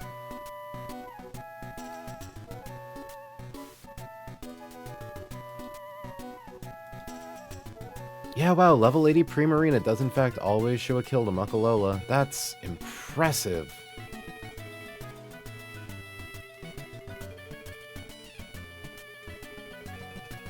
Because I'm thinking, like, come in on Outrage. If we get hit by Iron Tail... yeah, there's just, like, no Iron Tail roll that doesn't put us into the Gyarados zone. So, let's see... Let's assume we're using Roserade, and we have in fact actually pre-damaged to always show Ice Fang a kill. 142. In this world, it would then Ice Fang into Wall Rain, and thankfully Wall Rain is actually a very quick and easy Gyarados counter. We take Ice Fang, we can't be frozen, at level 89 with a Never Melt Ice. Like, yeah, I'll set it back to 85, but like at level 89, Never Melt Ice. We take Ice Fang, we bait Earthquake, we kill with Freeze Dry. It's just really nice. And what's funny is, hold on, 41%.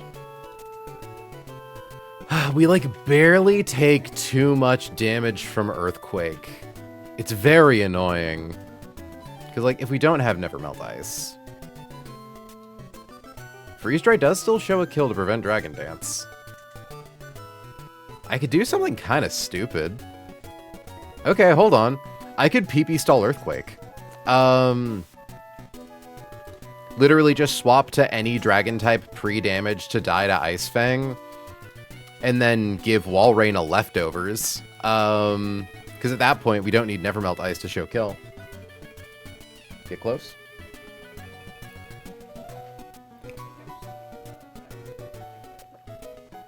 I think you can.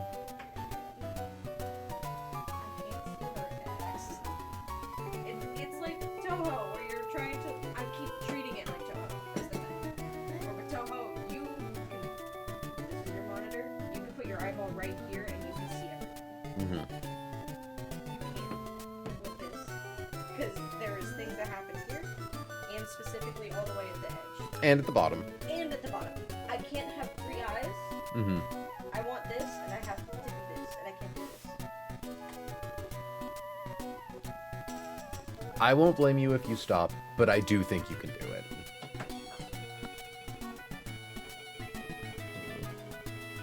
Now, the one downside to this strat is that once we run out of Earthquakes, we will then start taking Waterfalls. And Waterfalls can flinch, I believe. It's been a while since we've been hit by one.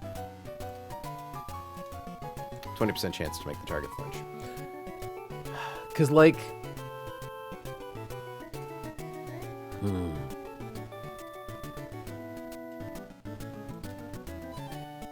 We get Wall Rain in on Ice Fang. We kill it on the turn, it hits us with Earthquake. If our HP is high enough to not show a kill to Haxorus... So... Okay, what's interesting is actually, because the damage range we take is so small, we could probably use Wall Rain to get Haxorus in on Outrage. Right? Like, it can never Dragon Dance against us. With Never Melt Ice, Frost Breath just shows it a kill. Which does mean it's free to get in pre-Marina. It's literally free Marina. Because, like... We only need to get down to 58.2. And we just need to stay above Iron Tail range. And I think that's super duper possible. So, 187 plus Ice Fang low roll is 12. That's 199. Plus Earthquake low roll is 75. So that's 274. And then we lose max roll critical hit. Earthquake is 133. April just did some Ash Baby shit to me. What do you mean? Wait, what? What's Ash Baby?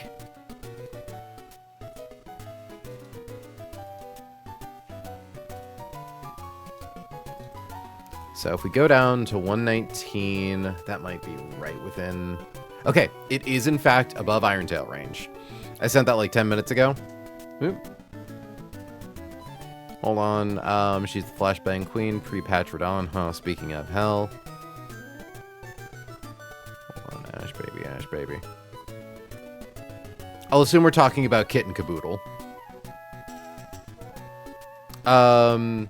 Your other tool that's all fucking... Oh, this.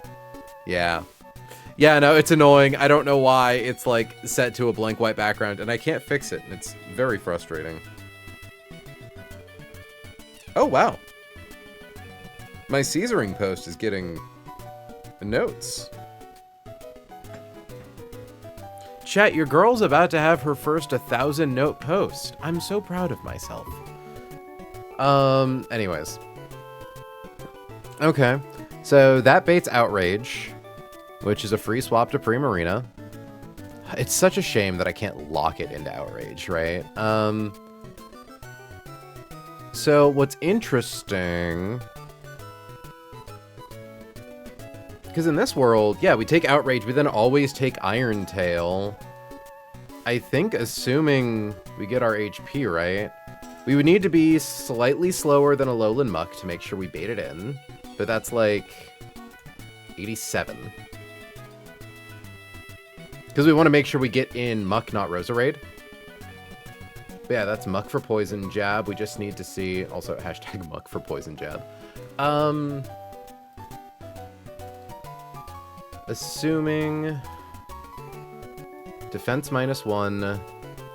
Okay, so we just have to stay out of the range of 119. So 119. As long as we have at least 120 HP or more. Which I think we can realistically do with a citrus berry. Because, like, okay, so... And actually, wait, we can be one higher level. Because we speed ties count for them. They see speed ties as being faster than you. So, if we go to 88, assuming we get hit by the highest possible roll of Iron Tail that doesn't proc a citrus berry. So, because what's 256 divided by 2 is 128. Though I guess the question does also become what happens if Iron Tail misses? And I guess the answer to that is, like... Yeah, because none of these guys kill, so it would always be Muck in. It just means that Togedemaru has to live a turn of, like, potentially getting boomed on. Which sucks, but if it booms on Togedemaru, at the very least it means Togedemaru lives, you know? Alternatively, we could, in theory, do it with just about any steel type, right? Since we can, I'm pretty sure... Okay, so let me confirm that we can even guarantee the swap on Poison Jab. I'm getting ahead of myself. So, level 88 Primarina takes 127. So, 256 minus 127 comes out to 129 and a defense drop. Focus Punch, max roll is 118. Nice. And then, assuming Iron Tail crits us, and we have a Citrus Berry. So, 256 divided by 4, I think that's an even number. It is. So, 256 minus 193 plus, I think we just established it was 64. Plus 64 brings us to 127. It's literally the exact same thing. Okay. I like this. I like this a lot. Like, it's scary, because it does mean that there's a chance the Togedemaru gets boomed on, but that's, like, pretty low. Odds of that happening aren't crazy high.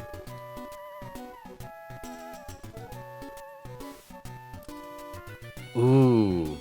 And Togedemaru can even, like, come in pre-damaged to guarantee Hidden Power Fire off Roserade. Which is pretty neat. Okay. So, Primarina up to 88. Export. Import.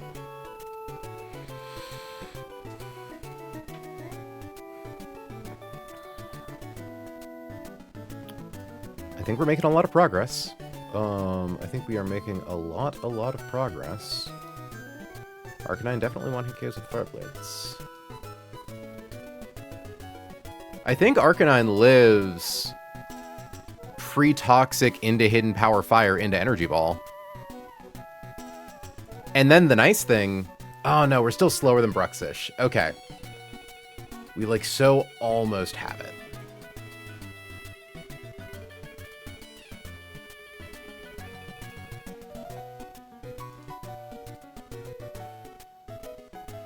Send in... The problem is that everyone takes so much damage from Psychic Fangs. Yeah, I would ideally need someone who could kill both Roserade and Bruxish. Or is able to guarantee bait Aqua Jet. So they would need to be really, really fast. Yeah, okay, get Togedemaru in against Muck. Smart Strike away. Doesn't necessarily need to be Togedemaru for what it's worth. Could be any Steel type. Or just, like, someone who dies to Focus Punch. So... Corviknight... What's nice about Corviknight also is it does live... Well, no, it doesn't live Explosion, because we would need to pre-damage down to be, to always bait Focus Punch. Which isn't good. Yeah, we just need, like, a guy...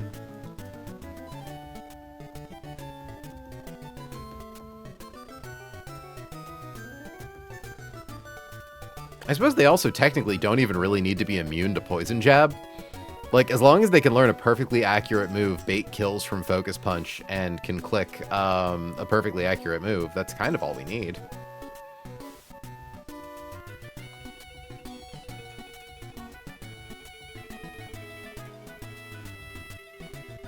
Okay. So... Let's just get rid of Explosion real quick. Let's just get that off the move list. Let's get rid of all of its moves really quickly just to see, alright, who gets their ass beat by Focus Punch.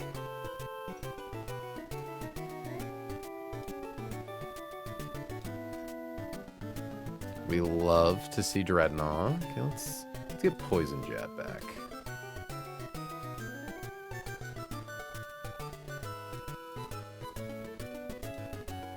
Then always baits Energy Ball, which is both nice and not nice.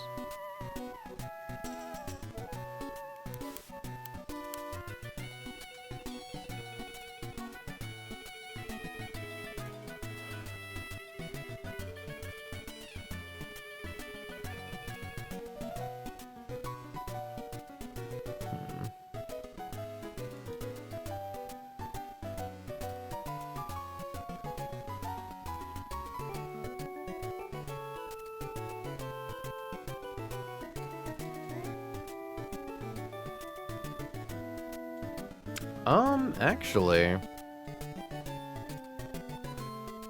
now that I think about it, if we use Sneasler to bait Roserade, or to beat Roserade, I think the damage ranges are low enough that we can get it set up so that we always, after the fight, show Bruxish a kill with Aqua Jet. Because we only have to worry about the move we're taking on switching, right? It becomes problematic if Boom happens, but I think at that point, if Boom happens on Togedemaru, we just send out Primarina, right? Or not Primarina necessarily.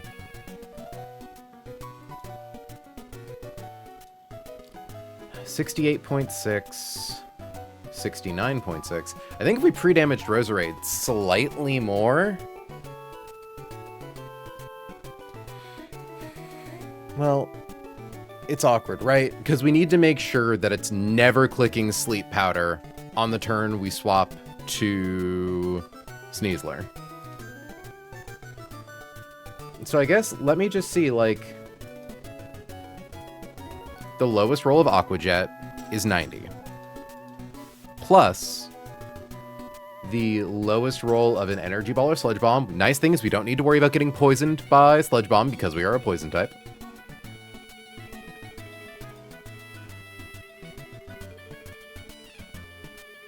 So, energy ball is 59.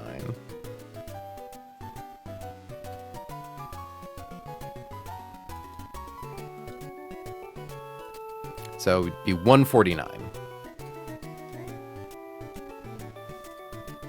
Yeah, max roll, critical hit, hidden power fire is just 139.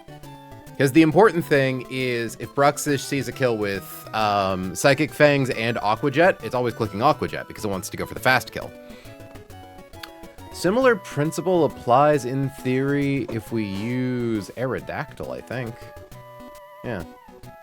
Because Aerodactyl can swap in, I believe, at a high enough level. Aerodactyl can swap in on any move except for Hidden Power Fire. Okay.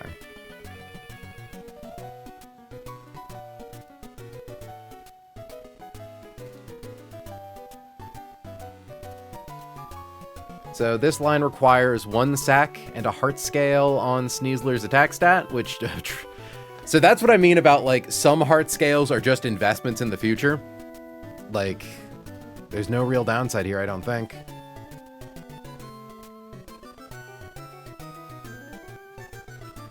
Unless you have, like, a stronger, more super effective, perfectly accurate move, but I don't think you do.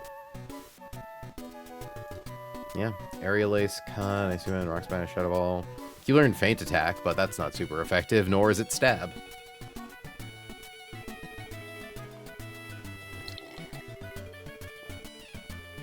Okay.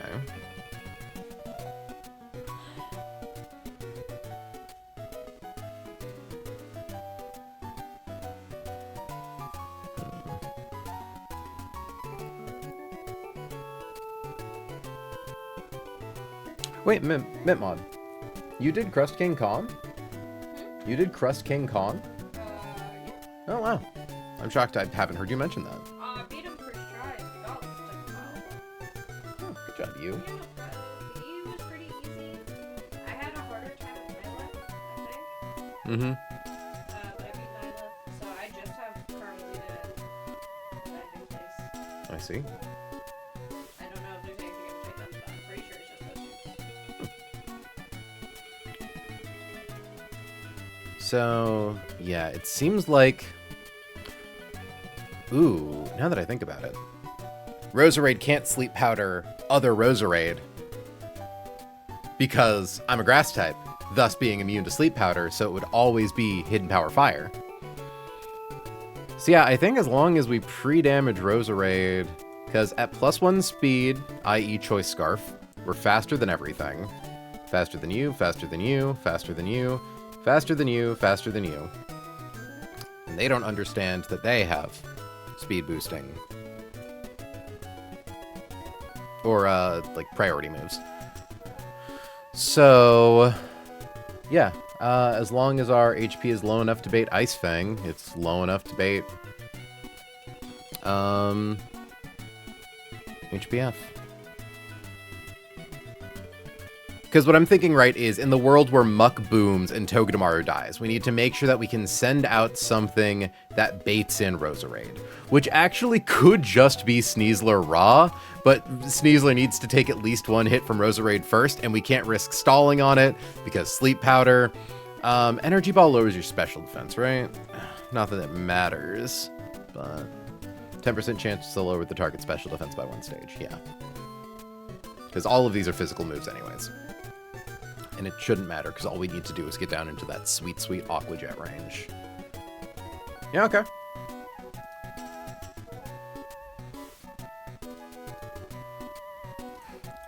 We have a Grunt 2 line. It requires scaling Sneasler's attack and sacking Kabutops. Seems like a worthwhile investment, IMO. Like our literal max attack Sneasler. 289. Shit goes crazy. Like, the fact that it can one-hit KO Roserade with a base 60 power non-stab super effective hit.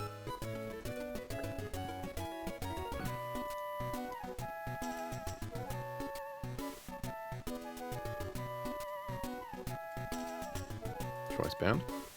Yep. So we just need to make sure that a Roserade pre-damaged to 140 minus 2 critical hit Aqua Jets. 70. Ooh. Okay, what happens if we level up? Does that make the math work out better for us? So we need to go down to 138. 138 minus...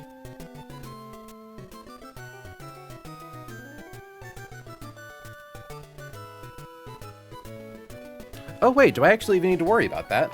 That's right, because if Roserade is at +1 speed... Like, if Bruxish hits the field early against Roserade, boo-hoo, we kill it?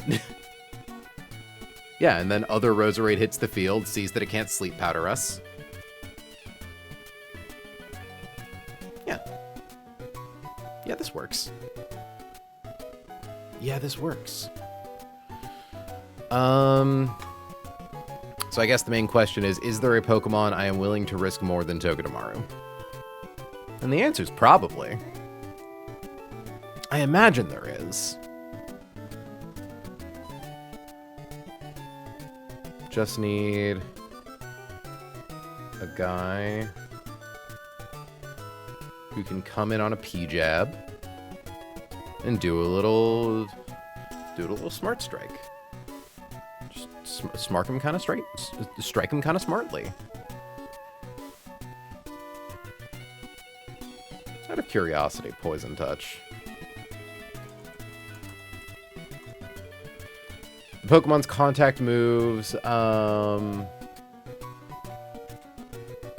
nearly got gimmicked. Okay, no, we do need a Steel type. Poison Touch. This Pokemon's contact moves have a 30% chance of poisoning. This effect comes after a move's inherent secondary effect chance, which means we could get poisoned by Poison Jab, heal with a Pecha Berry, and then re-poisoned by Poison Touch. So we do need a Steel type. That's really funny. That's really funny.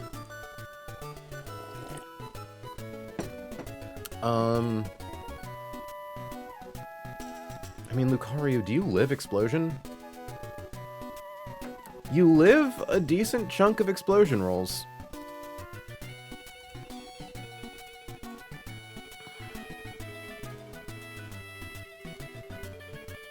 It scares me.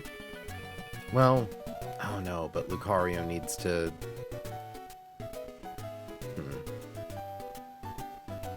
Yeah, because I need to send in whatever I'm... See, the problem is that whatever fights it has to have its HP low enough to always show Roserade a kill so it doesn't go for Sleep Powder.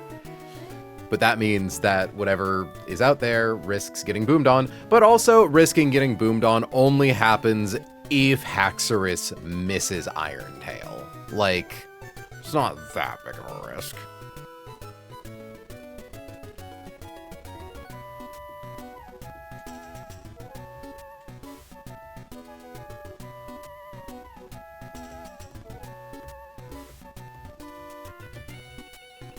If we have a Citrus Berry, that should never chance knock off. And like... Hold on, let me confirm something. Yeah, Citrus Berry damage is, or knockoff damage is slightly slower than Focus Punch damage. So if we never risk Focus Punch, we never risk knockoff. Like if our defense goes to -1, yeah, knockoff is never 50%. Primarina is busted. Primarina's so cracked. Something we should consider if we are at 1 HP. We still technically show it a fast kill with Poison Jab. We show it that it's a fast out damage even though it's a speed tie. We could be really funny and do a kick flip off of it. Click fucking flip turn. But no. Okay. So yeah, send in Togedemaru, and then send in Banded Sneasler with Aerial Ace. Kills Roserade as long as our HP is low enough. Brexus wants to go for a fast kill with Aqua Jet. Swap to Roserade, take Aqua Jet, and then it either clicks a move that isn't Aqua Jet, at which point it gets slow killed because we have a Choice Scarf on. Or it clicks Aqua Jet and fails to kill us and then dies. This is a good plan. I do need to double check how much we have to pre-damage Roserade to for Gyarados and everything, but poof off. Yeah. Okay. That being said, I need to go to the restroom, so I'm going to do that real quick, and I will be right back.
Okay. So, the more I think about it, I don't think we need to actually do Sneasler Choice Band. Since we're able to use both Roserade and Togedemaru to guarantee Hidden Power Fire on Roserade, I think we can just do Choice Banded Aerodactyl. Since we always swap in on HPF, we know how much damage we're taking, and it's one of our few team members that is barely faster than Bruxish. Like... Aerial Ace. Hold on, 255. Item. Thought I could just scroll to it because it's close to the top. Choice Band, Roserade. Kills easy. Because Aerodactyl does just actually get stabbed, and of course Aerodactyl outspeeds Roserade.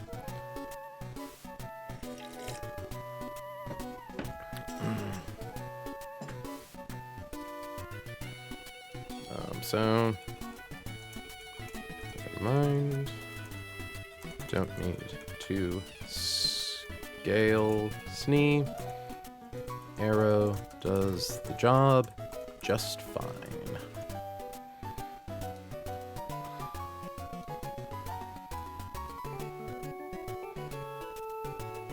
I do think we gotta risk Togedemaru, unfortunately. I think it's just the best thing for this. Corviknight has a lot of use. Togedemaru kind of falls off in the end game, is the thing. So, like...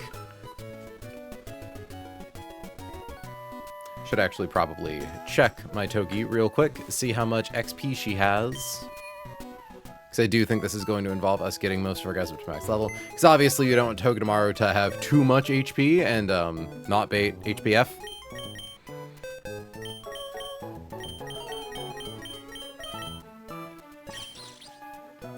Pretty close to leveling up, so we'd probably want to get Togedemaru up to 82. Not that that changes that much, just, you know.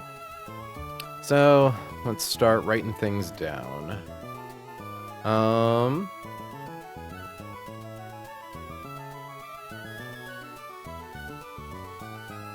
So, let's also leave the fucking Pokemon Center. I don't want to listen to the Pokemon Center while we do our calc. Okay. So, we did Seafloor Cavern Grunt number 1. Delete that. So, open swap opens, or open with Kabu. Use B-Break.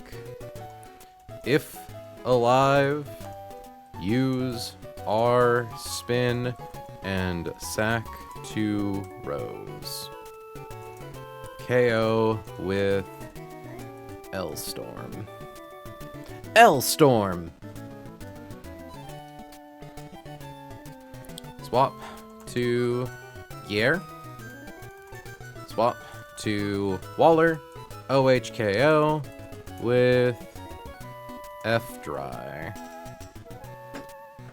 Ooh, no, it's a hyphen. So it's actually spelled properly. Because I am morally consistent. Sorry, chat, no fuck dry. OHKO with Freeze Dry. Swap to Haxo. My man Haxo. Swap to Prim. OHKO with M-Blast. Swap to Muck A. Swap to Toge. Spam S Strike until KO. Funny enough, I do think we could alternate between Smart Strike and Spiky Shield, since Focus Punch hitting into Spiky Shield doesn't break it. But that probably does less damage than Smart Strike anyways. Hold on.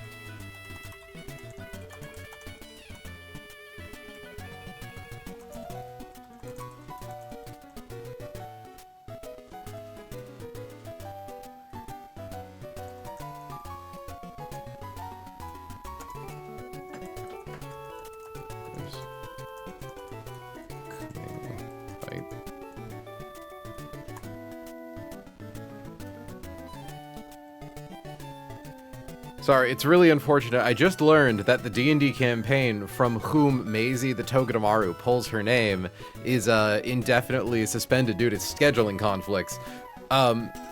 Really funny time to put her life at risk. Just, you know, oops.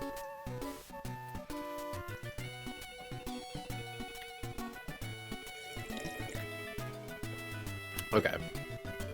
Spam S strike until KO. Swap to Rose. Swap to Arrow. OHKO with a Ace. Swap to Brooks. Swap to Rose. OHKO with Hellstorm. So, level up Kabu to 89. Level up Rose to 89. Level up Waller to 89. Level up Prim to 88. Level up Toge to 82.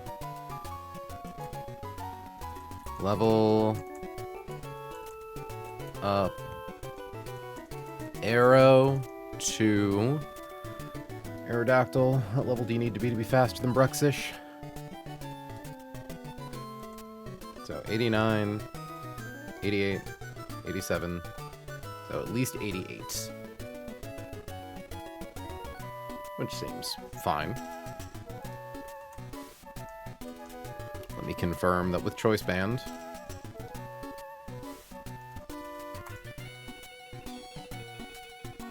We'll get rid of Double Edge for Aerial Ace. Yep, Choice Band Aerial Ace still absolutely kills. Thankfully, in spite of all of its flaws, our Aerodactyl does still have a really good attack IV.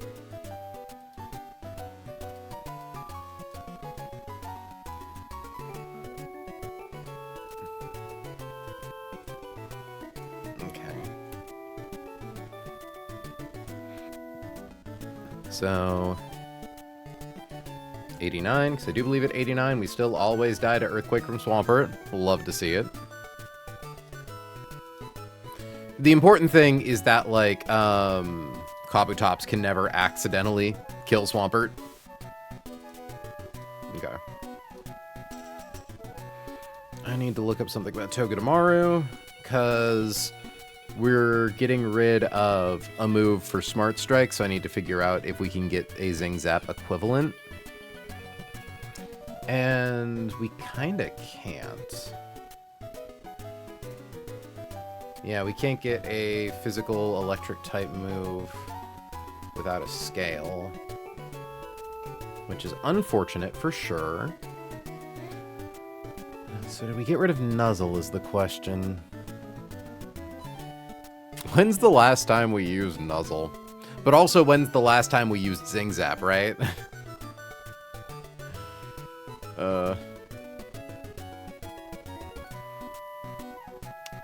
Like, I feel...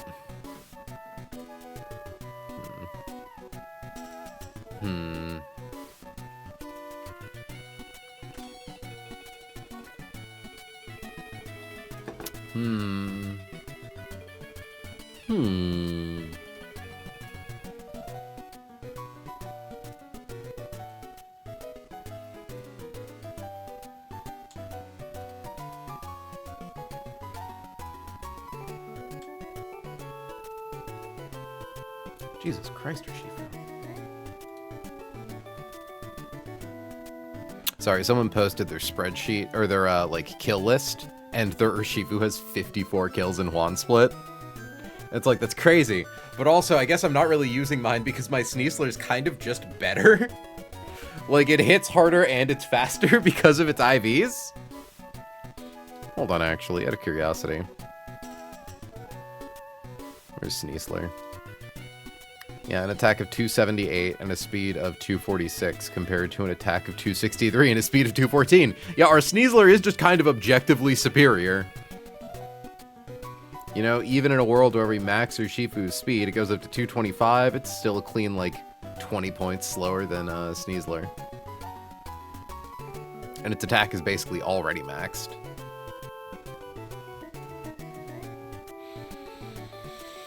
Okay, yeah, that does it, right? So, we need to teach Kabu B-Break. Teach Toge S-Strike. Teach Arrow a Ace.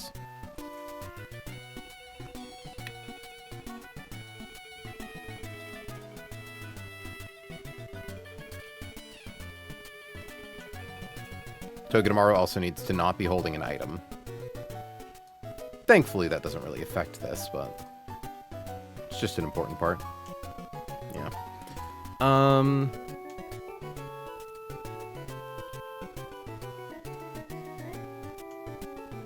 Teach Arrow Aerial Ace.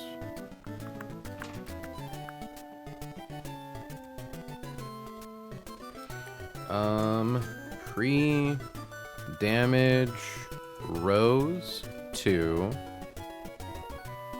Okay, so let me give everyone their items, right? So Roserade, you get Choice Scarf.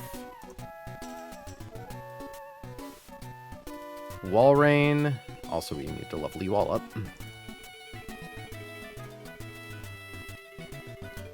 Walrein at 89 needs Nevermelt Ice. Primarina at 88 needs a Citrus Berry.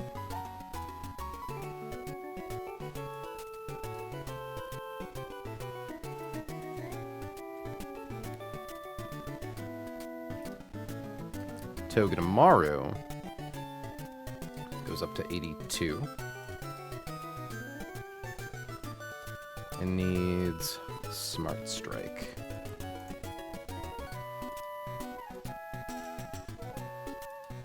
Genuinely, I think our box really wants to get Thunderous, if only because we have no source of, like, electric type stab damage. We have Electros, and that's it. Aerial Ace, Choice Band, 88. Okay. Yeah, the nice thing is even if Aurora Veil didn't do the 20% Leaf Storm, still definitely KO Swampert once Veil's gone.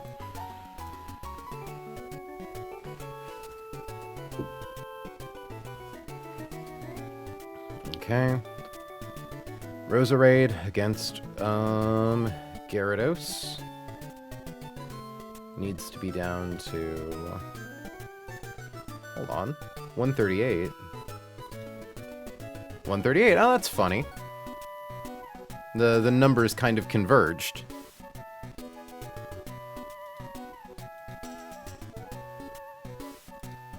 Pre-damage rose to 138 HP. Pre-damage Waller to...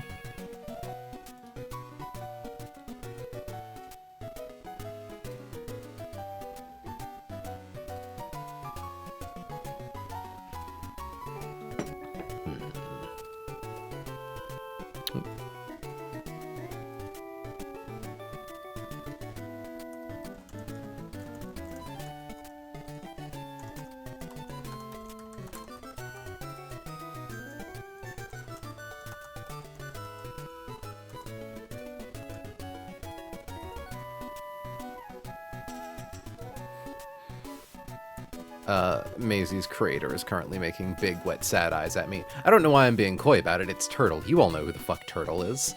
Turtle's making big, sad, wet eyes at me. For putting Maisie in danger. So, we just need to show a kill to the top roll of Outrage. So that's 187.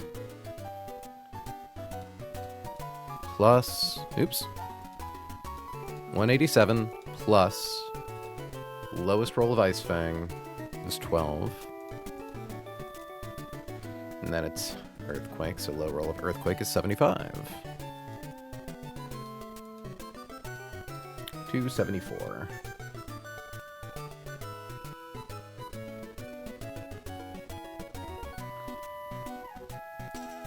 It's 274 HP.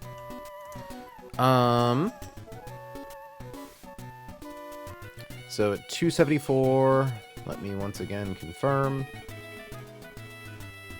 Bare minimum, we go down to the point where we show it a kill with Outrage. This is, yeah, just to make sure that it comes in next.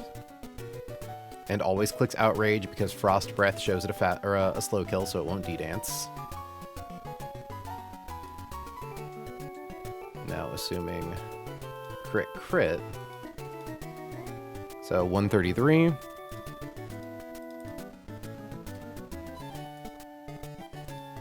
Minus 22. 119. Iron Tail max is 104. Okay. So 274 HP. Pre-damage Toge-2. Togedemaru's pre-damage is a lot simpler. It's just Hidden Power Fire, 186.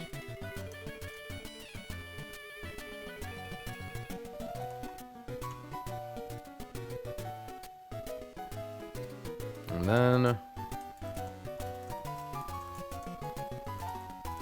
pre-damage Aerodactyl. So after it takes...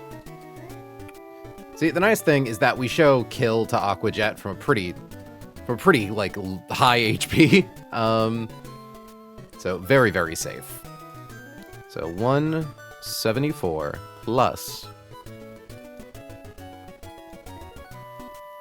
43. 217. And I assume crit Hidden Power Fire doesn't do 217 damage. Shock of all shocks, it doesn't.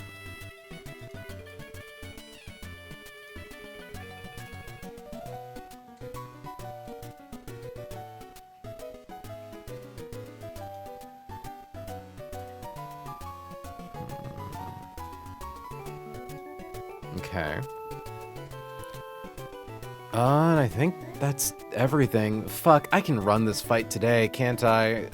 I want to, like, have time to overthink it and worry about it too hard, but I think we've got it, right? Like, so I guess the main thing is just confirming if Primarina doesn't get hit, well, okay, first things first, if Primarina gets dropped to 1 HP and Torrent procs, we don't, like, accidentally show fast out damage to Muck. Muck just sees fast kill on us. Roserade, doesn't matter. 256.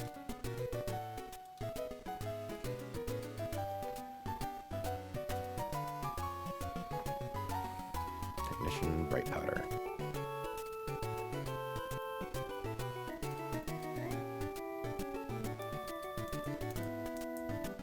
Okay.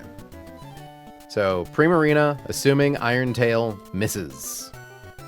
99 damage, or 99%, 82%, 65%, yeah. So the first thing that sees that it has a fast out damage on us is Muck.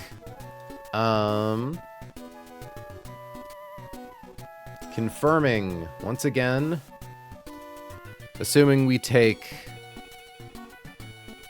highest possible roll of Iron Tail without proccing Citrus Berry into defense drop. 256 minus 127.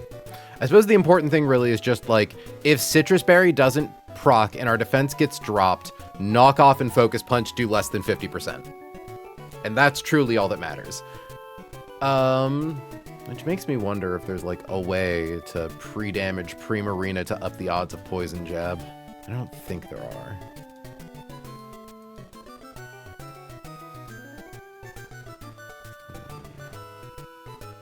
Yeah.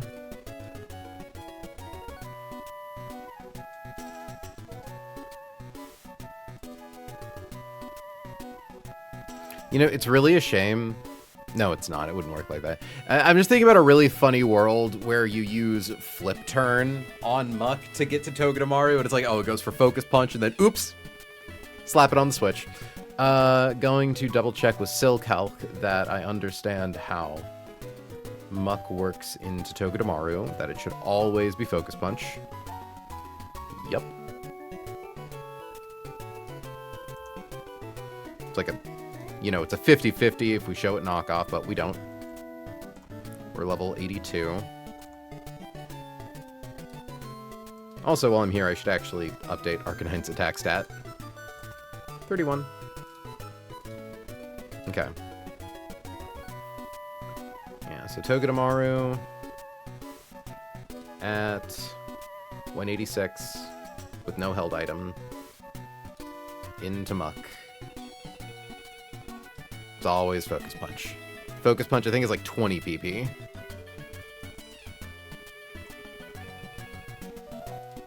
Yep. So we definitely don't need to worry about failing to hit it, or failing to kill it. Like, if Fake Out does 7% to this thing, Smart Strike should be fine. Oh yeah, 20%. Go Maisie. You go, kid. And Smart Strike definitely has at least 5 PP, because that's the smallest amount of PP a move could have. 10. Yeah, we're good. Okay. Yeah, fuck it. I think we run it.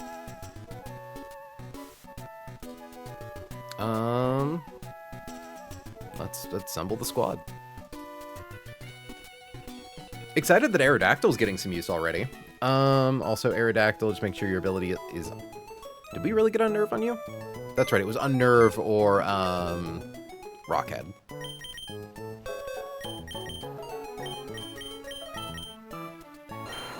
Yeah. Fast as fuck guy. 6 speed. Okay. Kabutops, Ick Brocknard, I'm really sorry about this, but it was either you or, Armaldo, and we only have one bug type. We had to make a choice. Roseric's probably just already on the team. Yep. Walrein. Primarina's grand debut. Welcome to the stage, Adeline. I don't know why I'm talking like an announcer from a kid's show. Togi Demogi.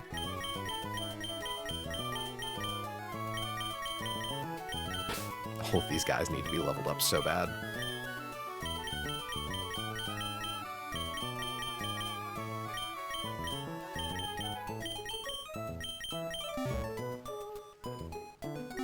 Okay, so first things first, let's clear off everyone's items.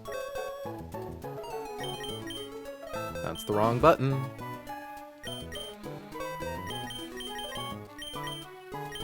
Normally, I would run all of my, like, lines to see, like, oh, okay, where can we afford to, like, do we need Kabutops?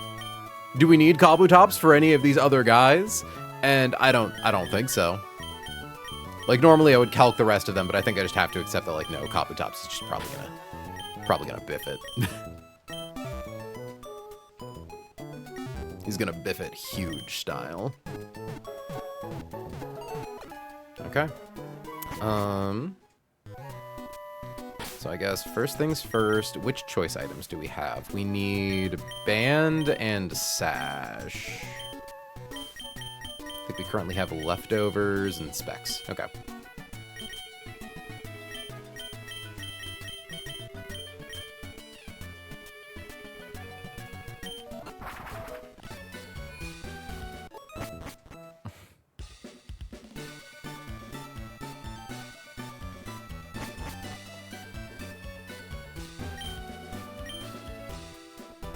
So I'll trade Choice Specs for Choice Scarf.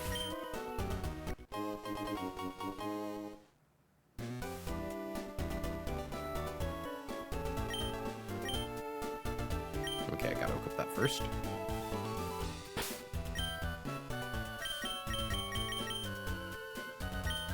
So, Scarf. Trade leftovers for band.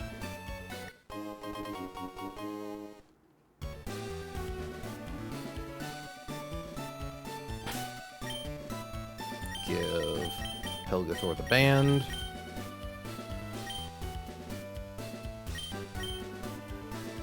Let's level our guys up. Endless candy type moment. There is no reason to not overlevel Ikbrocknard. I'm back. Welcome back, Pio. I'm shocked we have the line, but we have the line. It does kind of risk Maisie's life just a little bit.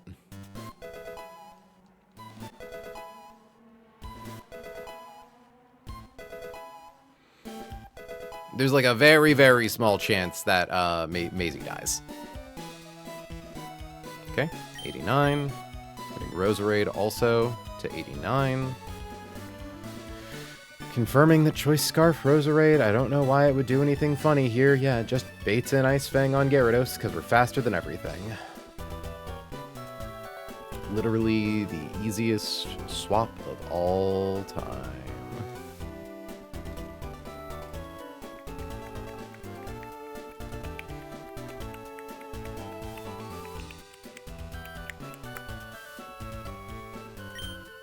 Yeah. 88. 89. We level up Maisie once. And we want to get Adeline. I'm going to level up everyone but Adeline, just to make sure. Because, like, theoretically we could get Maisie to 83 and it's fine, but if I overlevel Adeline to 89, it's an oops.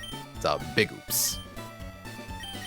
And confirming that speed ties, the AI considers being faster than you.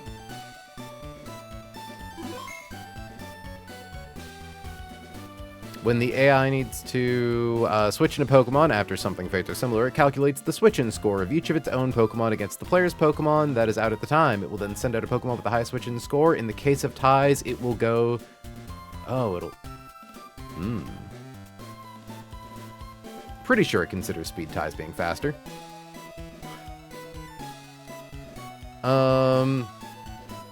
Instead of asking in Dexcord, I am just going to Google speed ties. By Google, I mean, look it up. Although, honestly, I think Roserade can do this from 87. Like, let's take a look at level, or not Roserade, Primarina. Because at level 87, Primarina is definitely slower than Muck. And definitely always at least shows a kill to Poison Jab with 2 rolls to decrease the odds of explosion. So let's assume, because like at defense -1, yeah, okay, Focus Punch and like Knock Off are really low. So let's assume we're neutral. We have 253 HP. So 253 divided by 2 comes up to 126.5. So our citrus range is 126.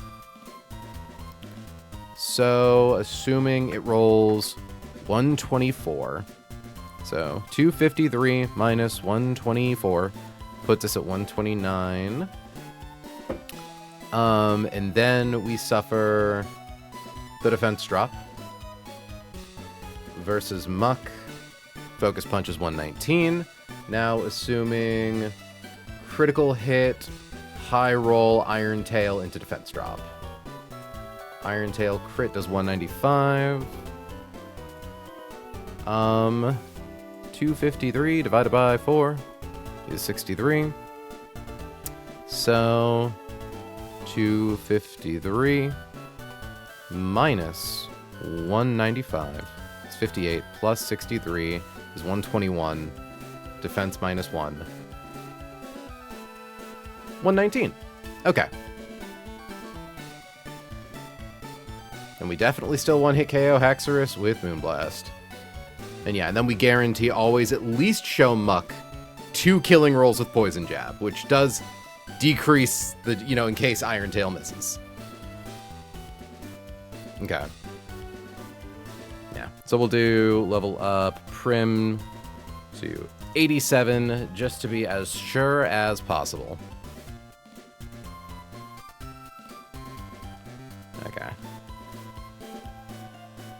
Because I'm trying to think, like, there's no world... No, because if we... You know, don't crit, high roll, defense drop, citrus berry proc, like, yeah, we're fine. The more HP we have, the better, assuming we take any damage. Yeah, because citrus berry can never heal us past the lowest roll in poison jab. Okay. Pre-Marina, thank you so much for being resistant to both dark and fighting type moves. Really fucking useful trait. Really, really useful trait. So, let's also give everyone their held items. Vivara needs Never Melt.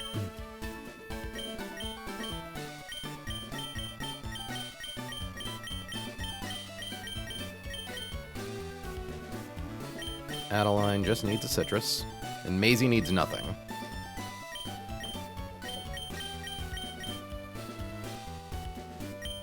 Because we don't want Maisie to show knockoff kills. Okay? So, save the game and then rare candies. Maisie needs a hug and a kiss on the forehead. She does. Hold on. Gonna get that screenshot for Turtle.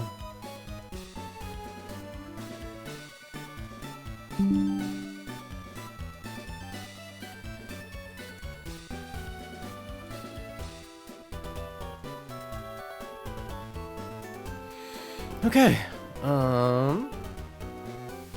Popping over into here. Yeah. The only moves we need to teach, well, we gotta go to the Brick Break Tutor. But yeah, no, big fucking ups to Katybug in the Dexcord server. I'm stealing her plan on how to handle Swampert, but I'm using the much more sacrificable Battle Armor Kabutops instead of Armaldo.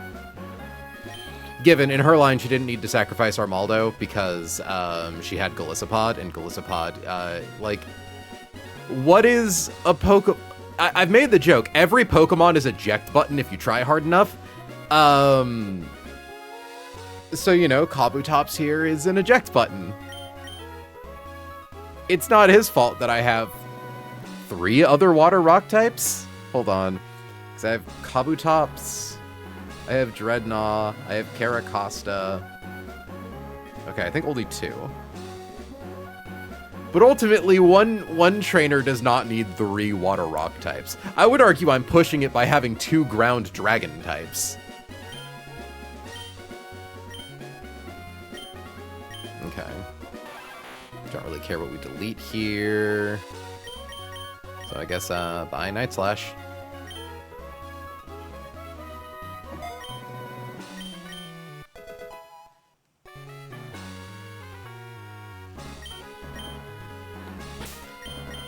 I think I'm gonna get rid of Zing Zap on Togedemaru. For Smart Strike, I think it's the more losable move.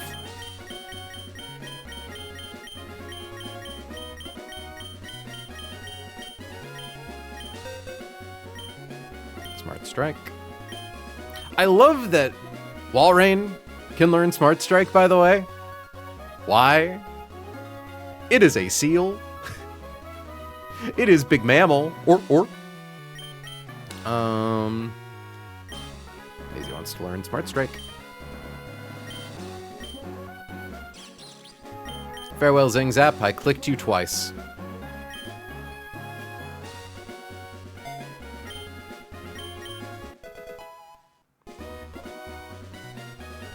And then we need Aerial Ace for Aerodactyl. Since we don't have Rockhead, I'm probably just going to get rid of Double Edge. Like, the funny thing that's kind of nice about our Aerodactyl, actually, is that because it's so slow, it means that in circumstances, we can actually kind of rely on it being slower than things to be able to use Stone Edge. Do I not have any Aerial Ace TMs? There they are.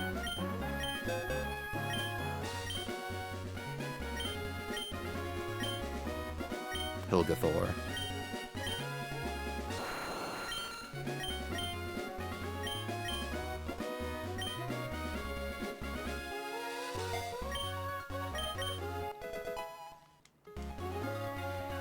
Okay. Let me organize your moves, Helgathor. Went to Sephora for my birthday present and got some eye mat. Wait, Pio, is your birthday today? Or did you have your birthday very recently? Because this feels familiar to me. This feels like a thing I recall.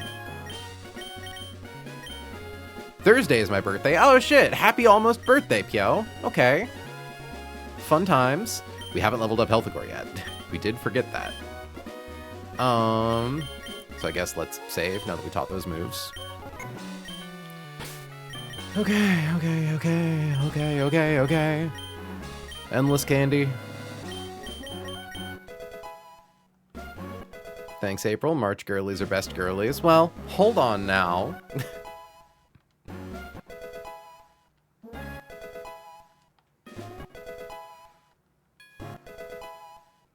So we only need to get Aerodactyl up to 88. A big whoop.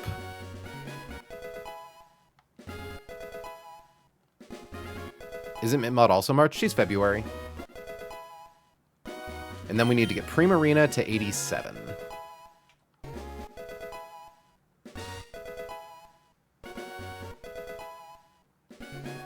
85. 86. 87. I still can't believe we got a plus special attack Primarina. This thing's fucking crazy. She's crazy, chat! But genuinely also, like... Flip Turn, Hydro Pump, Moonblast, Hyper Voice. Special attack of 16 with a plus special attacking nature. She's got chrome rims. Does your Siren Mermaid have chrome rims? I don't think so. Water Fairy, so... Hydro Pump's a flex slot, so... Have it organized like that. Just gonna drop Hydro Pump for Surf right now, because we can relearn it later if we need to.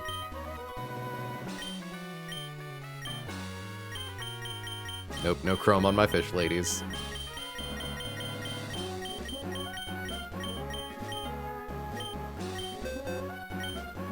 Teach Surf to a Pokemon.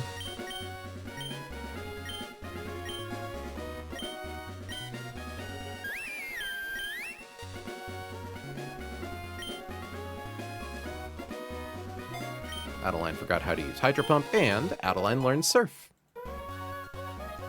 I'm gonna have that set as the bottom of our list, actually, because it's, like, she kind of has two flex slots, but, like, that flex slot is the more flexy slot. We theoretically have a use for Hyper Voice. It does prevent guys from using Substitute.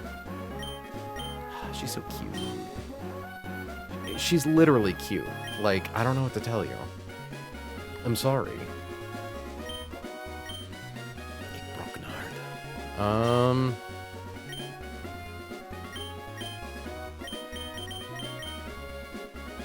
Oh, my stomach is turning.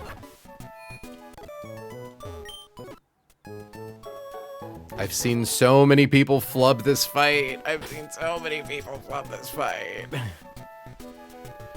Like, it feels so dubious, because it's literally just kill a guy, swap to someone, kill a guy, swap to someone, kill a guy, swap to something. Like... It's a very straightforward fight for us.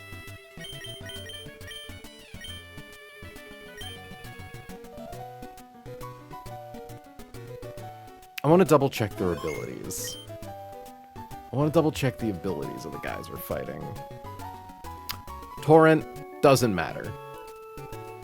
Intimidate is going to be on Roserade, and then we swap to Wall Rain. We're hitting with the special move anyways. Doesn't matter. A Mold Breaker...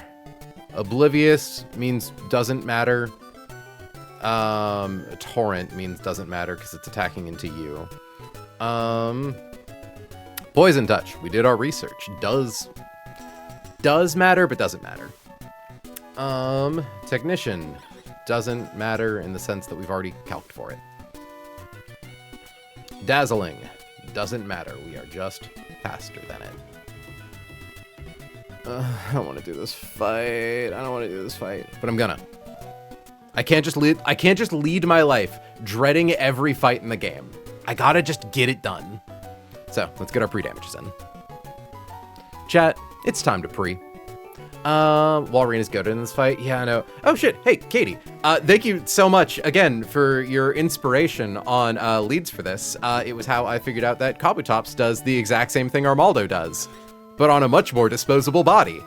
I guess I can run I guess I can run my line by someone, since I have I have someone who's done this fight in the chat. But I believe everything should be in order. Kabutops outspeed Swampert, Brick breaks Veil turn 1, Swampert either Earthquake one-hit KOs us or sets up rocks. If it sets up rocks, we outspeed Rapid Spin away the rocks. We never accidentally kill Swampert with crit Brick Break into crit Rapid Spin. We die. In comes Choice Scarf Roserade, KOing Swampert through Rindo Berry with Leaf Storm. We have been pre-damaged so that the first thing that sees a kill on us is Gyarados with Ice Fang. Swap to Walrein to take the Ice Fang.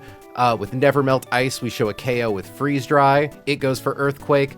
We have been pre-damaged so that we always show at least highest roll to Outrage. And max amount of damage never shows Iron Tail. Nevermelt Ice on Frost Breath means that it never goes for Dragon Dance. We swap into Primarina on Outrage. Iron Tail crit defense drop. If it crits, it procs Citrus Berry. If it doesn't crit and gets barely not in the range to not proc Citrus Berry, it's the same as if we got crit. Either way, maximum possible roll where it does hold on, it's because this should be 87. Let me make sure I did my math right. Hold on. Gotta double check. Because I might have done that calc at 88 on accident, but I don't think I did. So 253 divided by 2 is 126. So 126 is our Citrus Berry range. The lowest Iron Tail roll that doesn't do that much. Hold on, because it would need to do... Hold on. Sorry. 253 plus 127. Oops, sorry. Words are real fucking hard. 253 minus 127. Having a fairy that can OHKO hacks help so much here. Yeah, no, I got really lucky that we landed directly into, look at how cracked this Primarina is. I only had an Azu, which couldn't do it. I remember, I think I actually saw you catch that Azu live. I was laying in bed, unable to sleep, trying to figure out my lines for something. I think it was around Mount Chimney. Was the Seafloor Cavern? It was. We had, if we got Samurott, that meant guaranteed Primarina and Victory Road, but instead we just raw hit Primarina plus special attack, 20 HP, 30 defense, 23 speed, 23 special defense, 16 special attack. Just an absolutely goated seal. So, assuming we take 127 damage. Yeah, we did immediately. We caught Starmie and then immediately sacked it for tempo against, is it Preston and Mara? Is the Demon Fright, which helped me get Victory Road Prim, so I can't complain. Yeah, no, we hit 20% Starmie instead of 80% Avalugg on the route before Seafloor Cavern. And I was so disappointed by that. But then we just raw hit Sneasler anyways, and I don't know if you saw me posting screenshots of my stat blocks last night. Truly the most cracked Sneasler of all time. My Starmie gave me a riskless swimmer Katie, lol. Is that during erratic weather? I know that erratic weather has 1 or 2 real bad demon fights.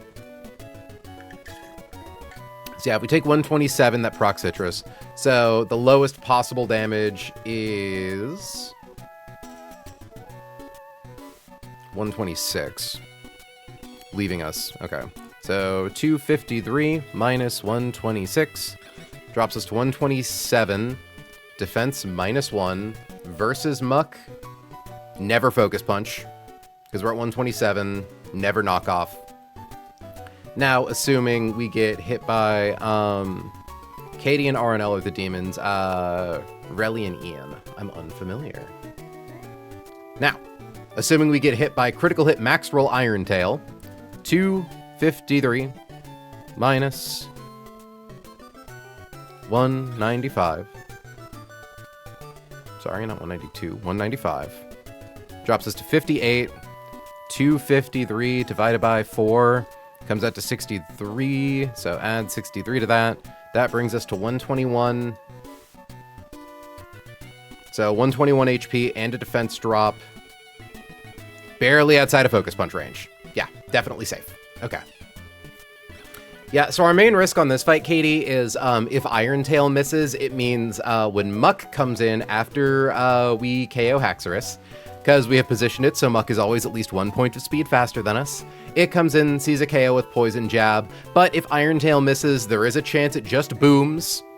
But if it doesn't, we send in Togedemaru on a Poison Jab, takes no damage. We Smart Strike Muck until it's dead using the Focus Punch cheese. We aren't holding an item, so no knockoff damage boost.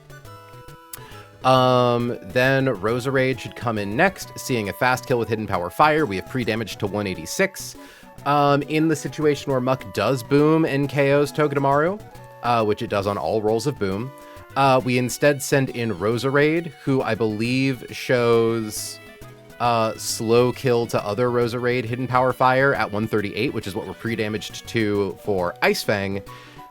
It doesn't need to be lowest roll of HP Fire, because since we are a grass type, she's never going to click Sleep Powder. So that is either way, both of them bait Hidden Power Fire. Free swap to Aerodactyl on HP Fire. With Choice Band, we outspeed, one-hit KO with Aerial Ace to ignore Bright Powder. In comes Bruxish. After that HP Fire, we should show a KO with Aqua Jet. It clicked Aqua Jet for fast kill over any of the other slow kill options for a swap back into Roserade, who always lives at least 2 critical hit Aqua Jets with like 2 HP left. Choice Scarf lets us fast kill with Leaf Storm. And that's the line. I think that should do it. Looks good? Okay, cool. It's very reassuring to have someone say it looks good. I'm scared of every fight, because I live in fear, at all times of everything, but also because I've seen so many people have their lines go wrong here that I'm terrified. Yippee wahoo yay. Okay. So we just gotta do our pre-damages. I was terrified of this fight too, don't worry, I've seen so many steers on this. Yeah. Like, I don't think we're like... It's extremely scary. Thankfully, I don't think there's any situation like properly dooms us. It's just like, the worst version of this fight is one where we sack like 4 Pokemon. Instead, we're only sacking 1, so you know, that's something. So load recent script. Pre-damage. Slot. Don't need a pre-damage Kabutops, so pre-damage, slot 2. Roserade against Gyarados to 138.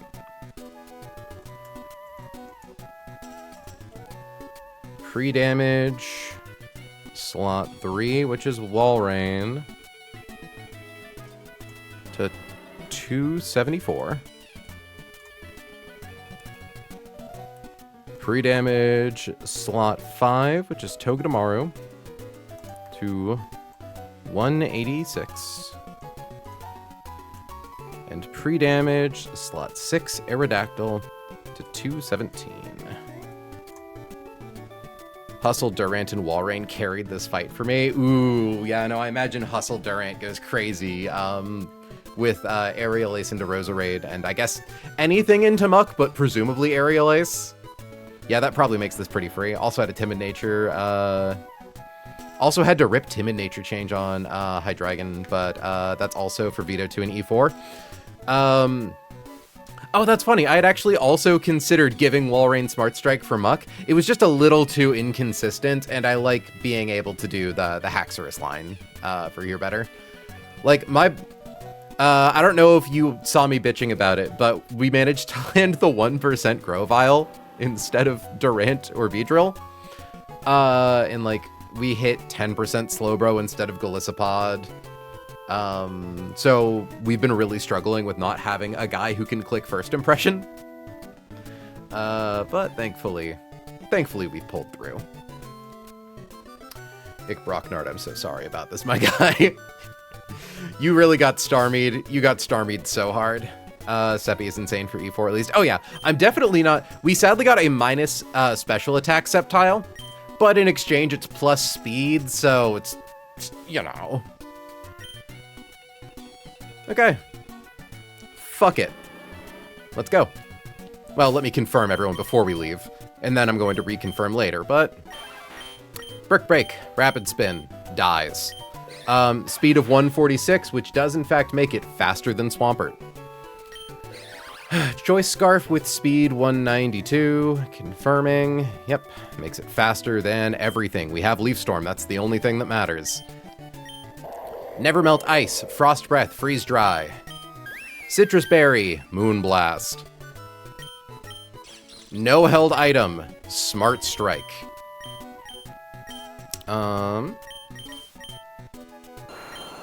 Speed of 125, which is faster than Roserade and faster than Bruxish.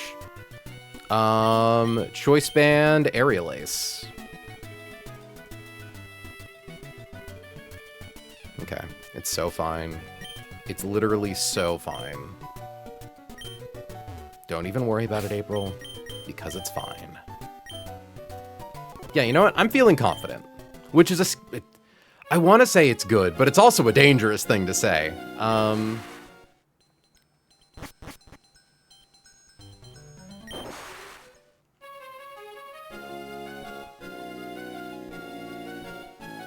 Love being able to run that. I say it every time, but it's so satisfying seeing how fast you go in your little scoot car.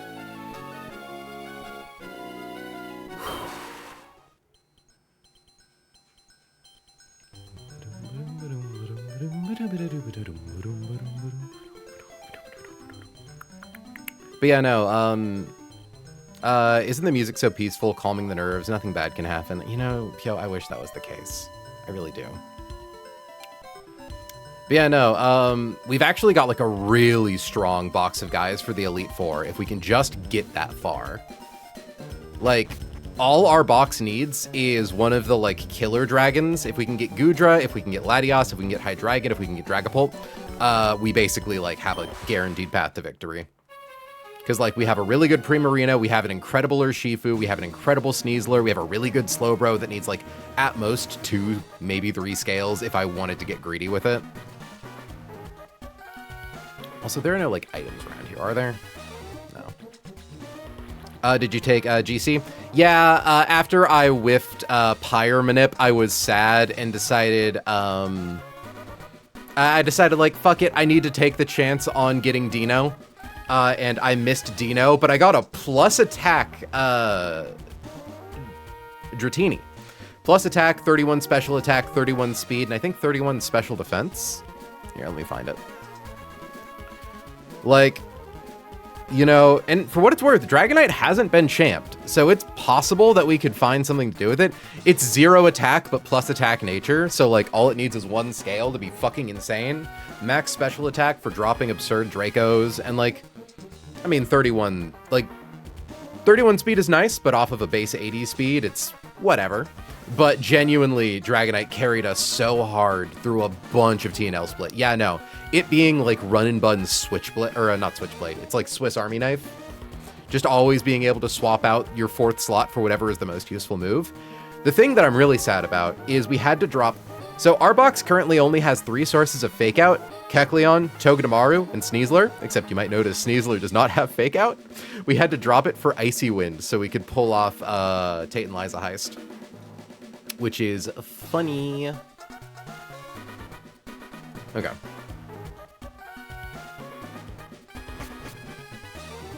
Well, currently it just has Natural Gift. It needed Poison Jab to 1-hit KO Tapu Lele, and it needed Icy Wind to slow down Azelf so it could kill it. It was to make sure that I could get Future Sight to go into Greninja, basically. All right. Top 10 scariest fights in the game coming up.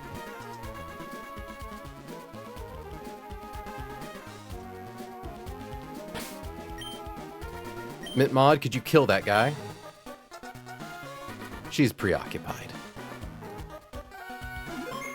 Bam. It's weird. I, like, don't get the view bots for, like, months at a time. I almost feel like they stopped showing up once you, like, have more viewers in chat, and because we've been kind of, like, a little slow recently, it's like, oh, hello, streamer with 6 viewers in chat. Would you like to pay for more? Looks like I joined at the right time. Hey, Izzy! Yeah, nope. Okay. So, final vibe check. You don't need a held item, Ich Brocknard. You're just here to die. So you know what, actually?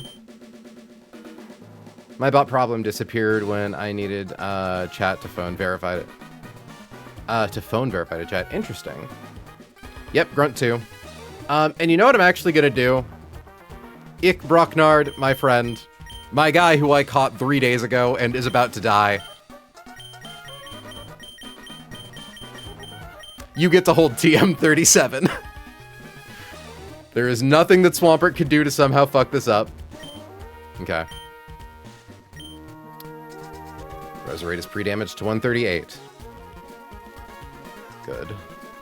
Havara is pre-damaged to 274. We already did that math. Maisie is pre-damaged to 186. Good. Helgathor. Final, so 217 minus.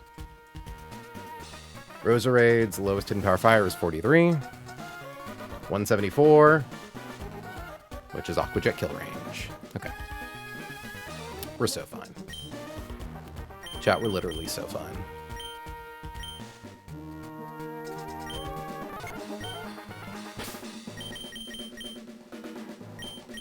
Okay. DM37, Brick Break Rapid Spin. Choice Scarf, Leaf Storm. Never Melt Ice, Frost Breath, Freeze Dry. Citrus Berry, Moon Blast. No held item, Smart Strike. Choice Band, Aerial Ace. We have checked 1,000 times. Let's get this guy.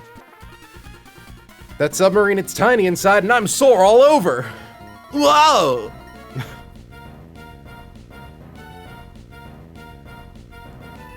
I'm tired of being afraid, chat.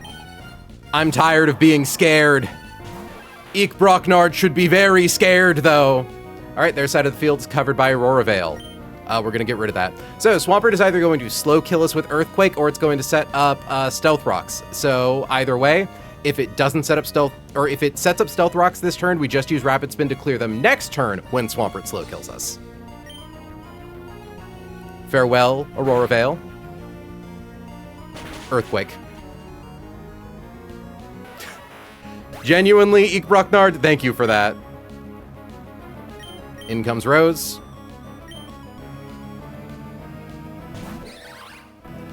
Even with Rindo Berry, we get a fast kill with Leaf Storm.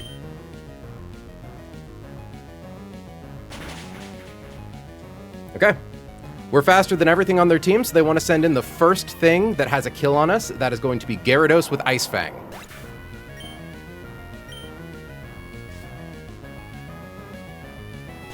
Out comes Gyarados. Intimidate procs, doesn't do anything. I mean, technically drops our attack. Our HP is low enough so that Gyarados always wants to go for Ice Fang. We are going to swap to Havara, who, as an Ice type, cannot be frozen.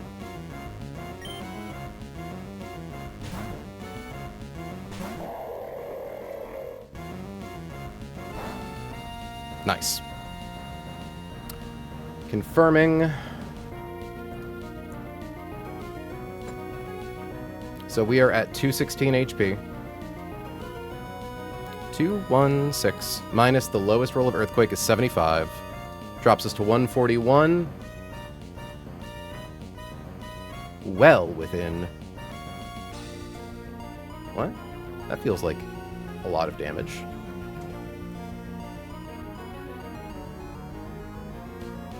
Oh, I did 216 instead of 261. I'm like, hold on, did I fuck up? 261 minus the lowest roll of Earthquake, which is 75. Drops us to 186 against Haxorus. Highest roll of Outrage is 187. Okay. We want to click not Frost Breath, but Freeze Dry. 181, well within range.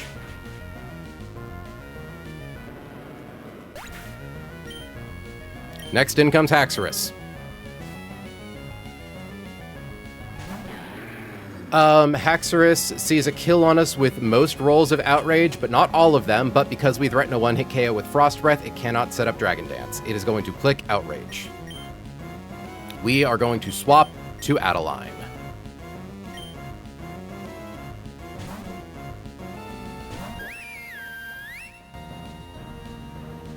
Okay.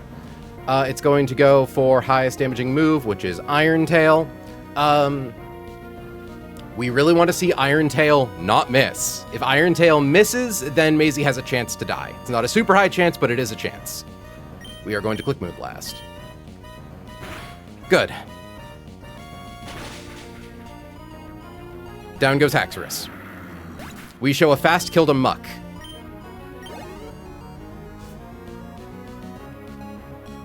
With specifically Poison Jab.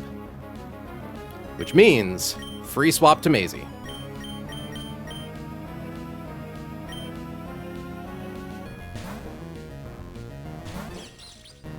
Maisie's immune to Poison Jab. Now, this Muck wants to spam Focus Punch, a move that always goes last and fails if you do damage to them, but it's holding a Bright Powder, so it's inaccurate. But because it always sees a kill with Focus Punch, it will never go for Explosion, and we have Smart Strike, which always deals damage. It always hits. So, Muck is tightening its focus. We Smart Strike. Muck lost its focus and couldn't move. Muck is tightening its focus. Maisie used Smart Strike. Muck lost its focus and couldn't move. Muck is tightening its focus. It has 20 of these, I checked. Lost its focus and couldn't move. Tightening its focus. Cedar, I love you, buddy. Now is really not the time. Okay.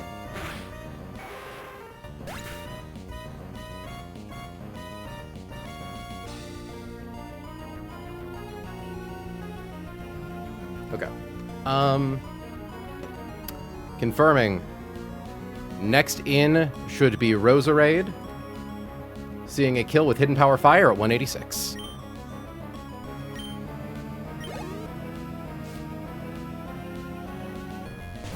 Because it sees a kill with Hidden Power Fire, it is never going to click Sleep Powder. So, this is a free swap into Helgathor.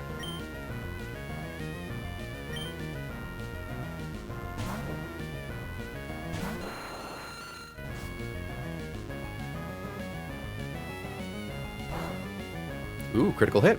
We are down to 146 HP, which is well within Aqua Jet kill range from Bruxish. We are faster than Bruxish.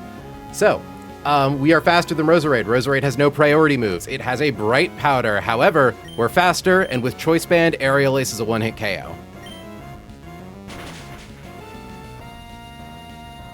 Last in is Bruxish, who wants to get a fast kill on us with Aqua Jet, which is a free swap back to Roserade.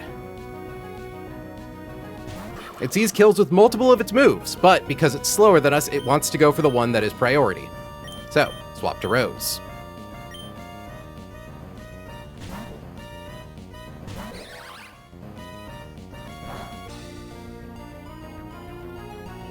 And thanks to Choice Scarf, we are faster than Bruxish, so it can only click... Well, it can... There's a 10% chance it clicks a move that kills us, but it's slower than us, so it won't do anything. So it's probably just going to Aqua Jet. Either way, we kill with Leaf Storm.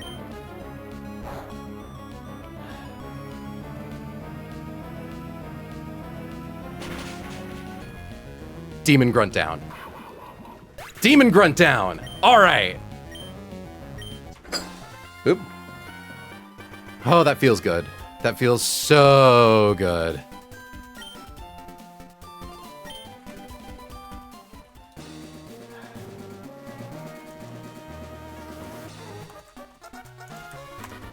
I'm genuinely so pleased that we got 2 fights done tonight. Tonight, it's the afternoon. Point is... sorry about that, Eek. But damn if you didn't have TM37 all the way to the end. Just in case. I literally know where to go to never have to worry about fighting someone. Deaths? Oh, shit. I'm actually... Off the top of my head, I'm not sure. I think that makes 23. I'm not trying to get a particularly low kill count. Here, I'll show you my death box once we get back to the Pokemon Center. So, use Dive. Do not surface until we get back to the point where we first dove to begin with.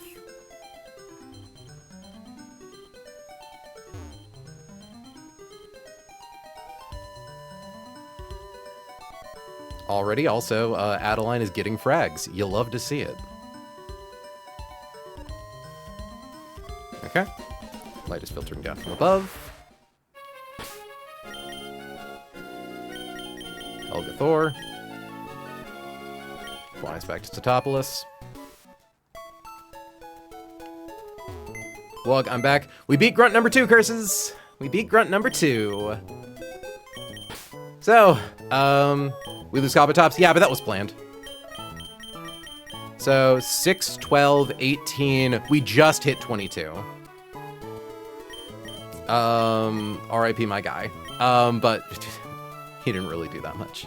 Like, the problem with Ikbrocknard is that, like, it's a battle armor water rock type, and we already have Dreadnought who does that job better. Like, they have literally the exact same defense stat, I think, but Dreadnought has better HP. So, you know. Hi, Togepi.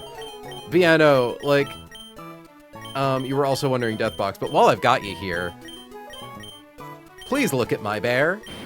Please look at my insane Urshifu, my insane Freddy Wet Bear. Why, he stats like that.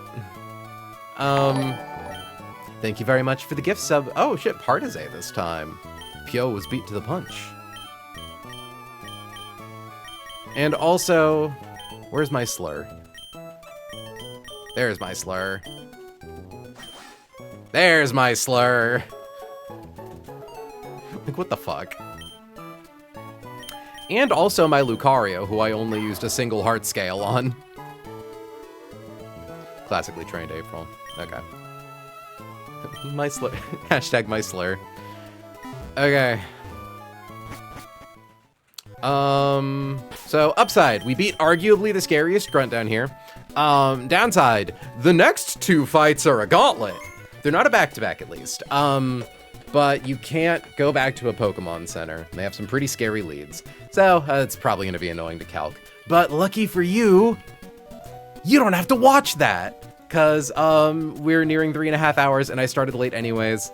And we've got enough people in here to justify doing a pretty decent raid. See, I'm torn between like, oh, we have so many people in here, I should keep the stream going for a little bit. And ooh, we have so many people here right now. That's perfect for raiding into one of the people playing PK right now. Yeah, like fucking, look, Squirk's squirging it right now.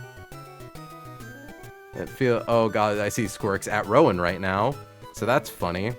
I'm gonna get in there and mute that. Good news, I got brain freeze. Oh no! I'm sorry, Partize. Raid SQUERK. Yeah, fuck it, we're gonna raid the big squeaky jiggy. Okay. 2 grunts down, and all it cost us was a heart scale and a Kabutops. All things considered, not the worst trade-off for the final evil team section of the game. We're still not done, but thankfully, we have a lot of really good tools for Archie. We have a lot of really good tools for Shelly. I think we can work some magic. It's just a matter of figuring out this fucking gauntlet. But like, I think we can do it. I know I keep saying it, but I think we can do it. So, with all that being said, stream tomorrow night. The night slot, you know how this works. Go say like Demon Grunt down in Squirk Chat or something. I don't know. Until then, folks, thank you so much for joining me. I have been April. She has been May. You have all been incredible, and I will catch you all in the next one. Have a good night, folks. Send an out raid.